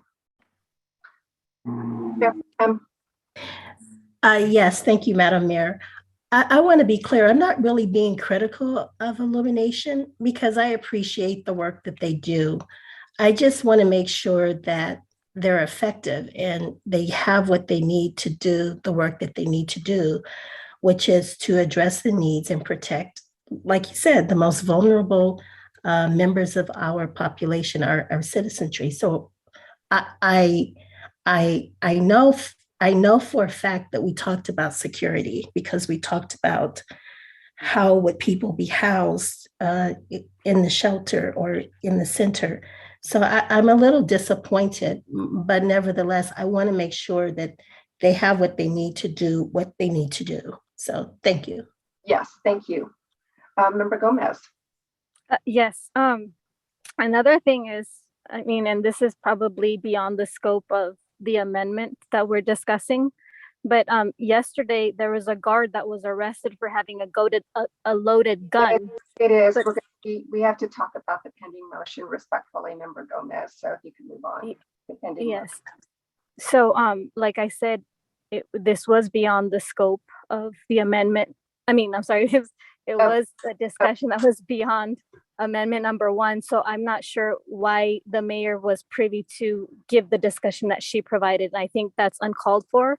And that's something that the policy doesn't give one hierarchy higher than the other when the other is just as concerned for the same things that are happening. Thank you. Thank you. Well, Member Gomez is completely mistaken. My comments were in response to the things that were reported here this evening. All right, so I appreciate the sentiments of my colleagues, and we certainly want to make this work. It needs to work, but we also need to make sure that we do what we need to do. We said we're going to step up to the plate for these members of our community. We need to. So with that said, the discussion period is closed. Madam Clerk, please take the vote.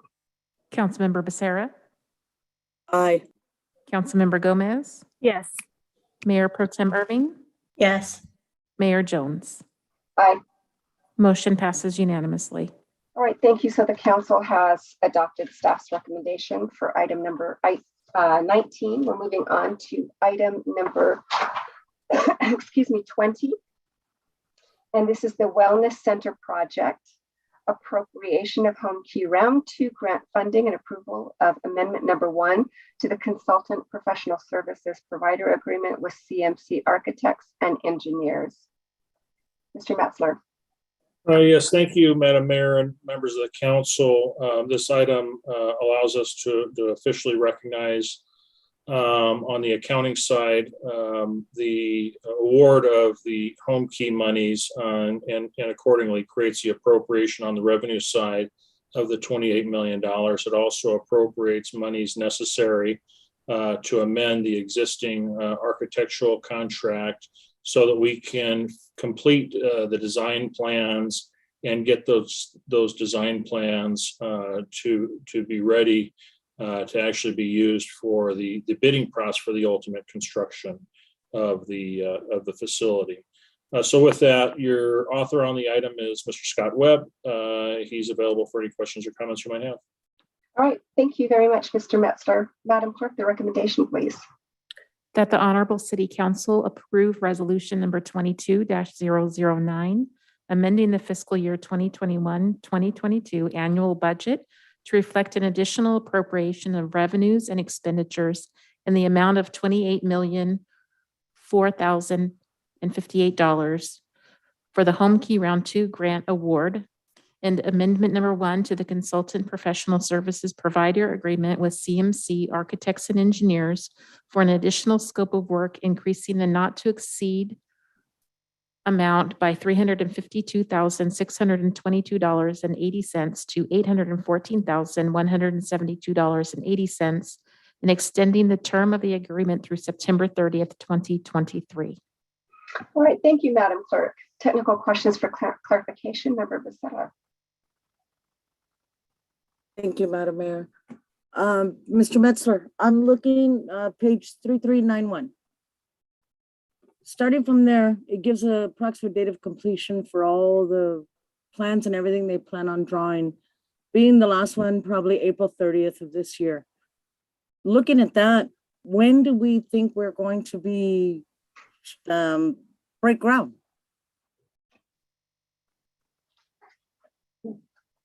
My estimate is probably end of third quarter, start of fourth quarter of this calendar year. Scott, would you agree with that, or are you aware of some issues that might keep us from meeting that timeframe? I think that is a safe assumption. We plan to go out to bid following most of those anticipated delivery dates at the end of April. So that's when we'll have all of the plans in place to then release a big package. So at that point, it would just be a matter of securing a contract and allowing them to start construction. Okay, and also in reading this, we're still gonna go with the prefab buildings, correct? That is correct. Okay, thank you, sir. No further questions, Madam Mayor. All right, thank you, Member Becerra. Member Gomez.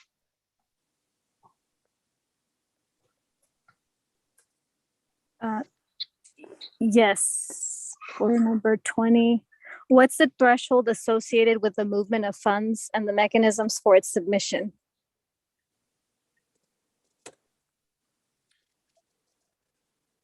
I think the simplest characterization of threshold is when it's outside of the scope of our already adopted budget. So it's when it's outside of the budget, you say, for 21-22? Correct. Okay, did funding shifts exceed 25% of the total award? Restate that question, please. Did funding shifts exceed 25% of the total award percentage? If so, will there be a budget change that's required in the upcoming budget? Not sure that the question is exactly related to the nature of this item. This is just dealing with an appropriation to the revenue expense side associated with the award of this grant money. Yeah, and there's money that's going to be shifted, and I'm asking if it's 25%, if that's going to be allocated in the next upcoming budget. If the answer is no, you can answer no, but it's relevant in my understanding. Maybe I just need to re-ask it in a different fashion. Yeah, the only way I can answer that is a 25% doesn't make any sense to me in the context of this item. Is Okay. that any unspent monies on the revenue or expense side will be carried over into the next budget. Okay. What will be the total award funding that the city will use to calculate whether, I say it's 25%, but you can put in a different percentage as a threshold that's going to be counted against the total funding available by the funding source? Member Gomez, With That due respect, question- I don't understand the question. I don't expect you to understand because the question's not geared for you. It's geared for the Oh, people that are doing the will you- budgeting. Member Gomez, the chair is directing you to restate it in a way that might be easier for your colleagues to understand. Well, it's not for my colleagues, it's for the finance department. So I don't know how to restate it for your level of Member education. Gomez, move on then. Move on. Move Well, on. I'm sorry you don't understand anything I have to say. Moving It's not on. for you. Mr. It's not Metzler, for you. Answer it. Move The on. next question is, what will the total award? Oh, you don't want to answer that question, so I'm not going to ask that one again. Is the city tracking the rebudgeting shifts? Yes or no? We track all budgeting shifts, yes. Okay, thank you. No further questions. Thank you. Mayor You're Patel. welcome. No, I really don't have questions. My question has been answered. Thank you very much. Thank you, Mayor Pro Tem. And I don't have any questions. All right. Chair invites a motion from the council. So move to follow staff's recommendation. Second. Thank you. So we have a motion by Member Becerra, a second by Member Gomez. We're going to get into discussion on the pending motion, beginning with Member Becerra. Just good job. Glad to see this going forward. Thank you, Member Gomez. None at the moment. Thank you, Mayor Pro Tem Irving. You're welcome.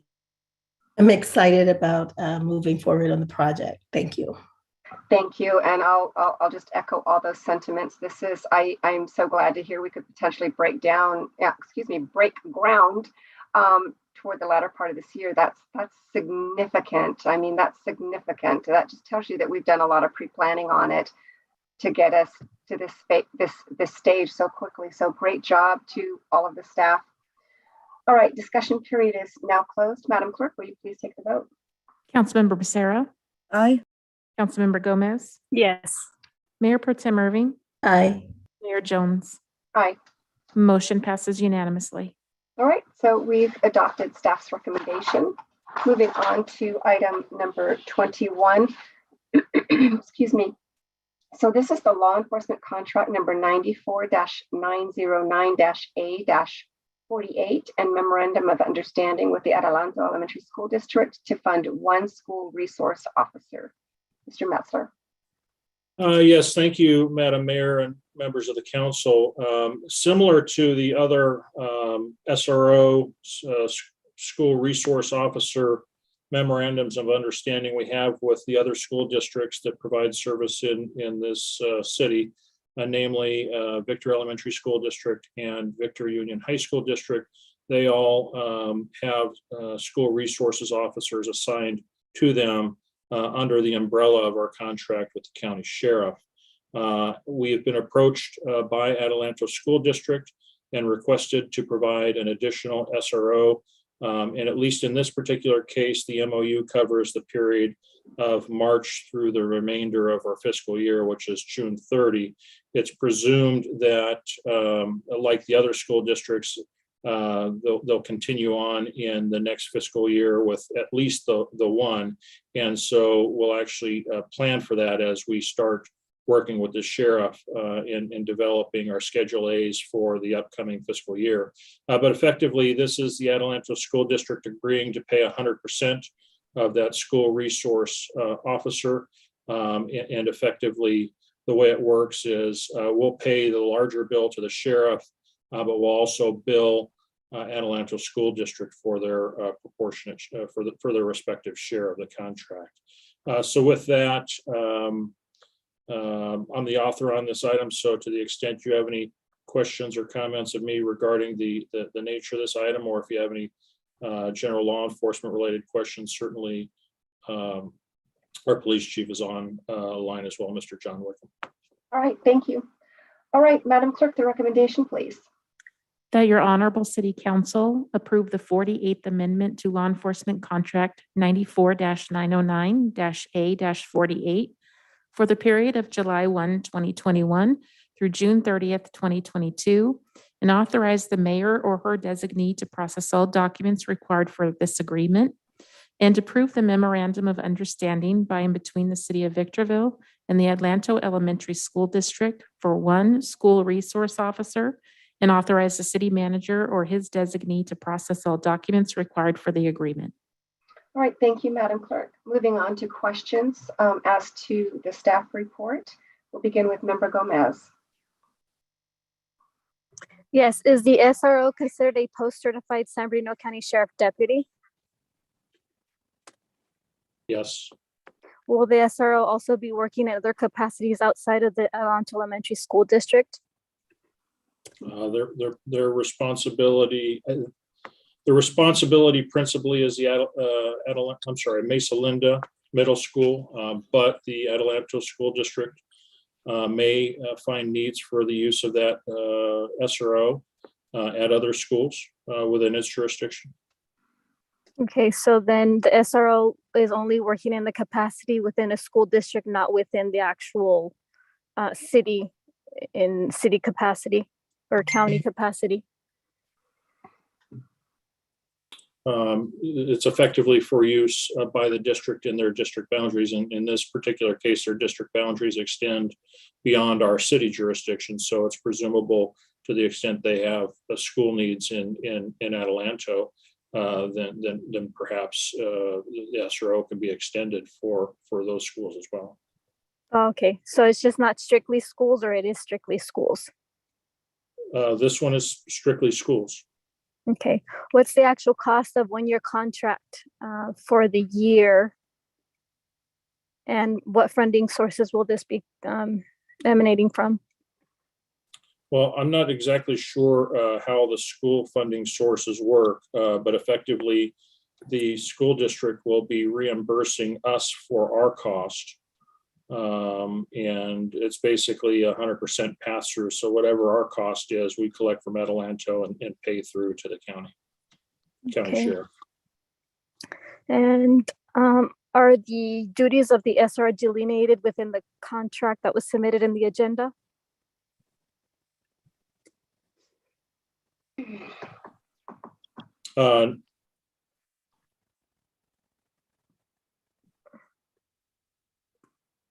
Yeah, the general duties you can find on page 3,441. And what laws have officers typically enforced in Adelanto School District, or the school districts in general? Well, all laws, criminal laws. And maybe if Captain Wickham is online, perhaps I can have him generalize some of the types of things that his folks are dealing with at the schools. I know they vary depending upon the nature of the school. For example, at the elementary school district, it's dramatically different than what they're encountering at the high school district. But as Captain Wickham, are you online?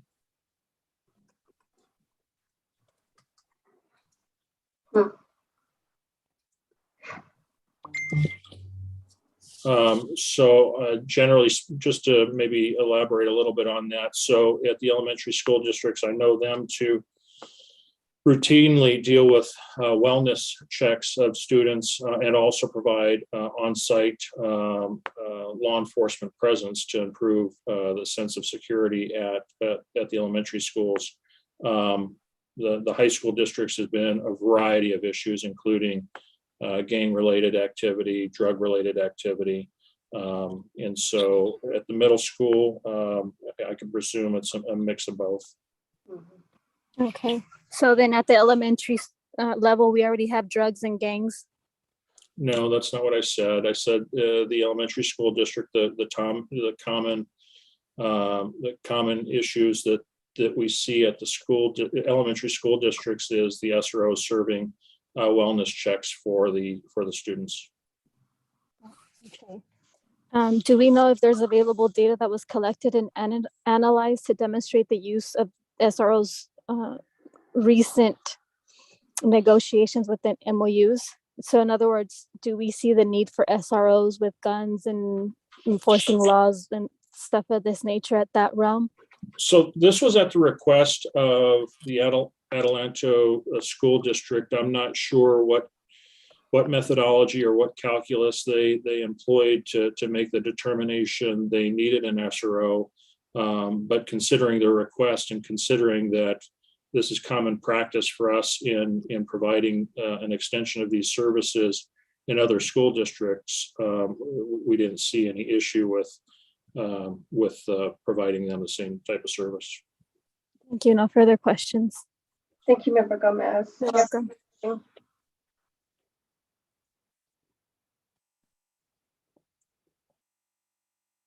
Mayor Pro Tem Irving, are you with us? Oh, I'm sorry. Yes, I am. Forgive me. I do have a quick question. I'm familiar with SROs and the work that they do, but I've always been, this is for my own self-edification, I've always been curious about what do they do after dismissal? Because school is roughly in session for about 6 hours. And I think generally, I'm guessing that the SRO, his shift is probably 8 hours. What happens after? I'm just curious. Because when school is dismissed, I go home, so I don't check out the scenery. So I'm just curious. Do you know? Yeah, I don't have an exact answer for you, but I am generally aware that the issues of the schools and the students do extend beyond the hours, and they actually do extend beyond the actual premises of the school boundaries. So, I could expect them to be involved in student-related matters, even after normal school hours. But I can certainly get you a better answer offline and share that with you. One day soon. Okay, thank you. All right. Thank you, Mayor Pro Tem. Member Becerra. Yes, thank you. Mr. Metzler, I understand that this change to the contract is going to take us up to June 30th. This officer that we're getting, the SRO officer, does Adelanto have the typical school year that other school districts do, starting in August to mid-May? And if they do, is the city going to keep this officer on staff during non-school months? The answer is yes. Was yes to having the officer on duty. Even when school is out, there's still business of the school and issues affecting the students in schools that survive the regular school year. To answer the question about is their school schedule the same as others, I can't speak to the exact dates, but I generally believe they're all following a similar schedule. Okay, because I was just wondering, like, the middle of June, July, and August, when the schools aren't in session, that this officer will continue school-related items, or no, he'll be put out in the field in Victorville? I believe they'll still be dealing with school-related items, but again, even though we identify it as a school resource officer, and it's easy to assume that their physical presence is on a campus 100% of the time. The work of the schools and the issues of the schools certainly extend beyond the four corners of the school boundaries and can in fact go into the community. So I wouldn't be surprised to see an SRO actually in a community dealing with a student or school related matter. Okay. No, and they're also in court a lot. If your kid misses too much school, you get a ticket. So, okay, thank you very much, sir. I appreciate it. No further questions, Madam Mayor. Thank you, Member Becerra. All right, just not really questions, but just for clarification, because I was a trustee on that school board for 8 years. So the Mesa Linda Middle School is in Victorville, if that matters to anyone. And there's always been, at least for the last 6 years, an effort to track on the same schedule as VVU HSD and so forth, because parents have typically kids in elementary school and high school. So it helps to have them on the same schedule. So, all right. So other than that, the chair invites a motion. Motion to approve staff's recommendation. Thank you. All right, we have a first by Member Becerra, a second by Mayor Pro Tem Irving. Discussion on the pending motion, Member Becerra. No discussion. Thank you, Mayor Pro Tem. No, ma'am. All right, Member Gomez. No. Thank you. And I have no discussion. We're going to close the discussion period. Madam Clerk, please take the vote. Councilmember Becerra, Aye. Councilmember Gomez, Councilmember Gomez,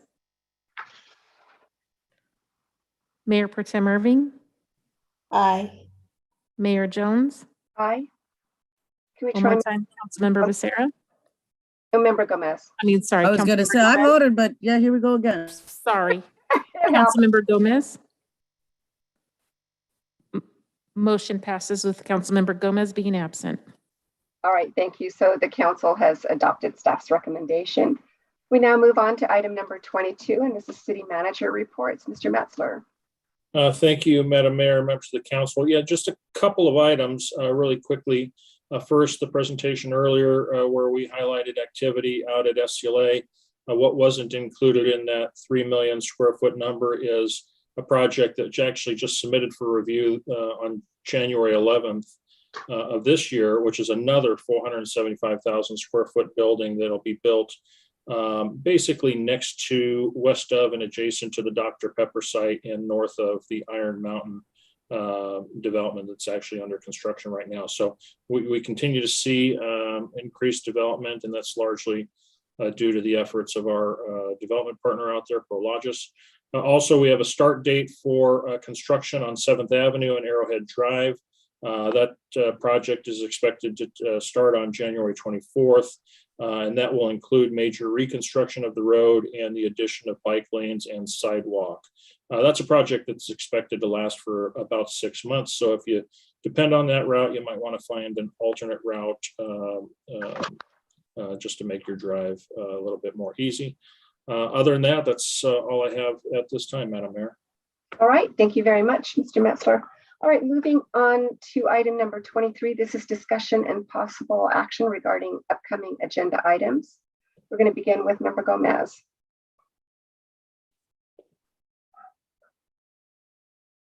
Member Gomez, are you with us? Okay, Mayor Pro Tem Irving. I don't have anything, thank you. Okay, Member Becerra. Nothing, Madam Mayor. Okay, and then I just have a couple actually.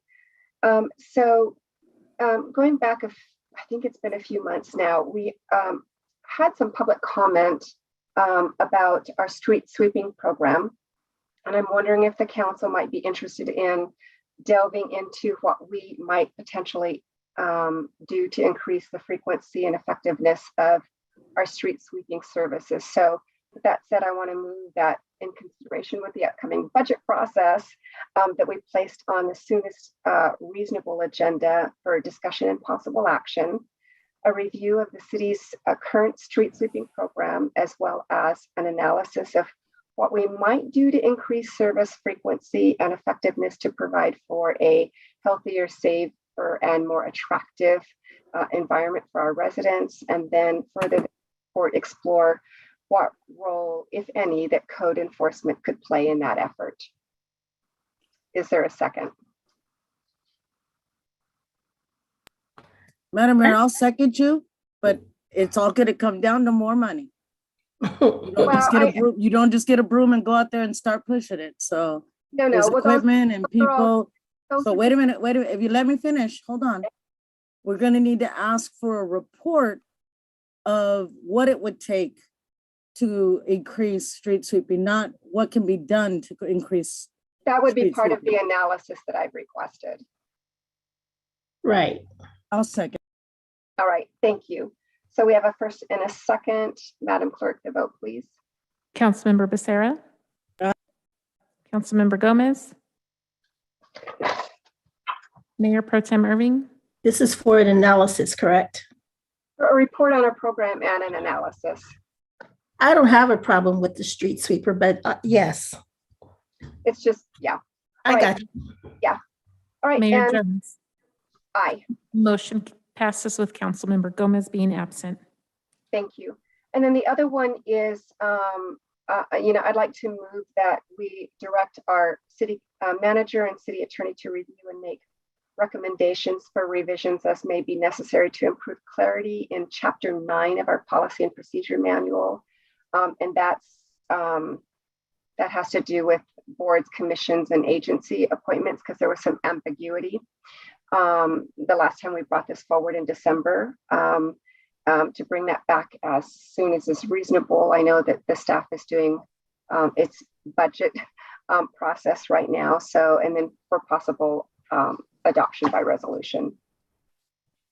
Is there a second? Madam Mayor, can you repeat what you're asking? Sure. Just to direct the city manager and the city attorney to take a look at our Chapter 9 in our Policy and Procedures Manual to make any revisions as might be necessary to provide more clarity as it relates to boards, commissions, and so forth. There's some ambiguity in the language. Okay, I'll second. Okay. All right, we have a first and a second. Madam Clerk, the vote, please. Councilmember Becerra.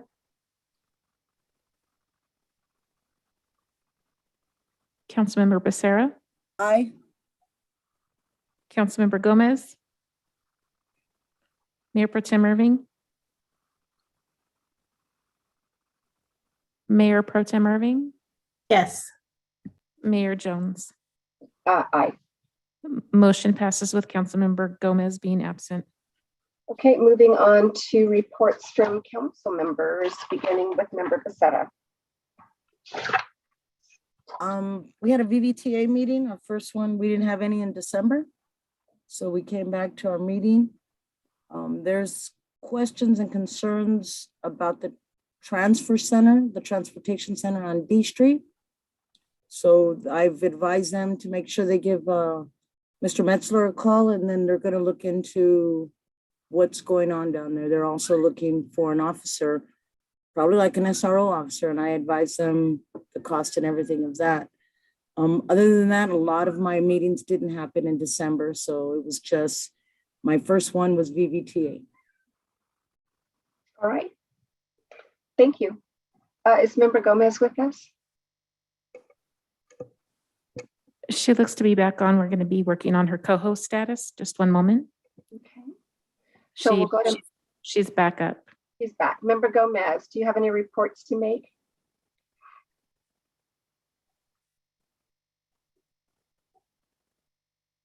Councilmember Gomez, we're on item number 23, which is council member reports. Do you have any you'd like to make?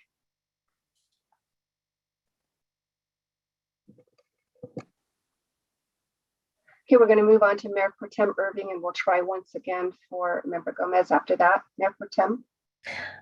Yes. Well, first of all, I want to wish everyone a happy new year. And I expect that it will be a prosperous one, one where we make a lot of advancement and progress. The things that I wanted to talk about is not really to report out, but a lot of citizens have called me regarding, I guess, their home COVID test.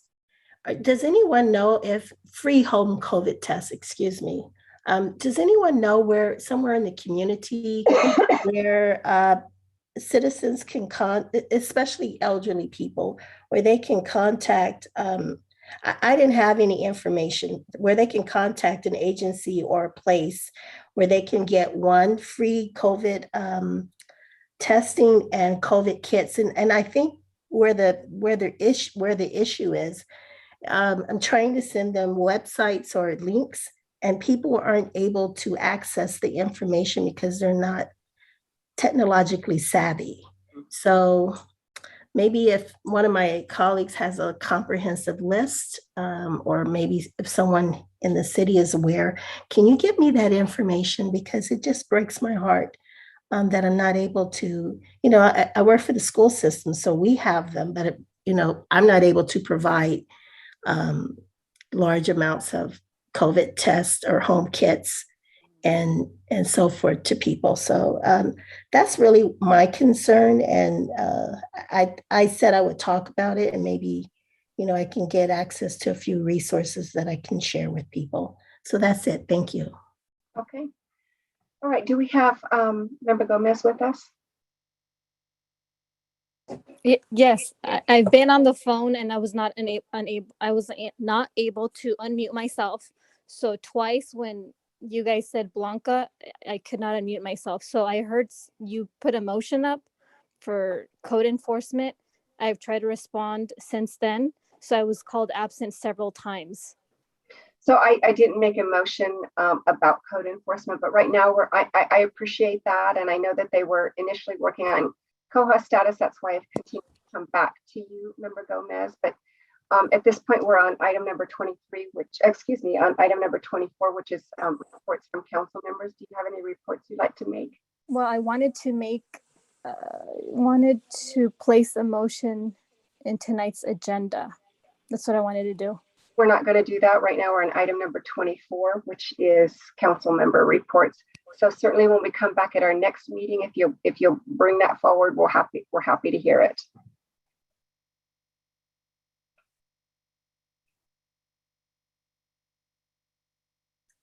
Member Gomez, are you with us?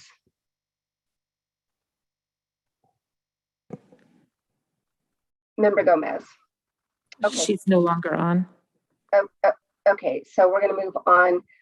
Just a couple things, just much as Member Becerra said, a lot of our meetings didn't take place in December, which is very, very typical. I'm going to start meetings this week, so we'll be back working very hard on our outside agencies and boards. And last night I attended the Martin Luther King Jr. celebration at the Victor Valley College, and it was quite astonishing. And it featured Dorian Hawley's kind of love letter, I guess, to Marvin Gaye. It was quite a spectacular event, and I just wanted to thank our Regina Bell, of course, who we all know and respect, and the college itself, and everyone involved in putting on that spectacular event. It was quite something, and it was an honor to be able to participate in that. And then just briefly beyond that, and I'm saying this more as the mayor of our community, as a note of encouragement, I think it's appropriate.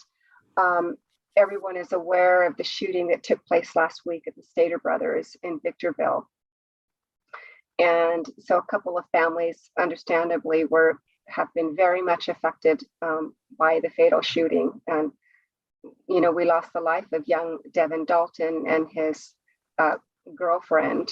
And I have to say, I was there, and it was a phenomenal thing to see our law enforcement just really arrive on the scene straight away. And it was Victorville and deputies from neighboring communities, and they had that scene absolutely contained in moments. Our firefighters were there providing their expert care. I was so proud of our city, and I was so proud of our residents. Everyone that was there stepped up to the plate to come alongside Jezane and everyone else there. It was for many, it was a terrifying scene. For others, it was the sense that this experience forever changed them. And I just want to say I'm so proud of our community for being willing to step up and offer their love and encouragement to both of these families. And just wanted to say, amidst all of those awful things, there was a little bit of a bright light. And our condolences certainly to the Dalton family and the Polk family.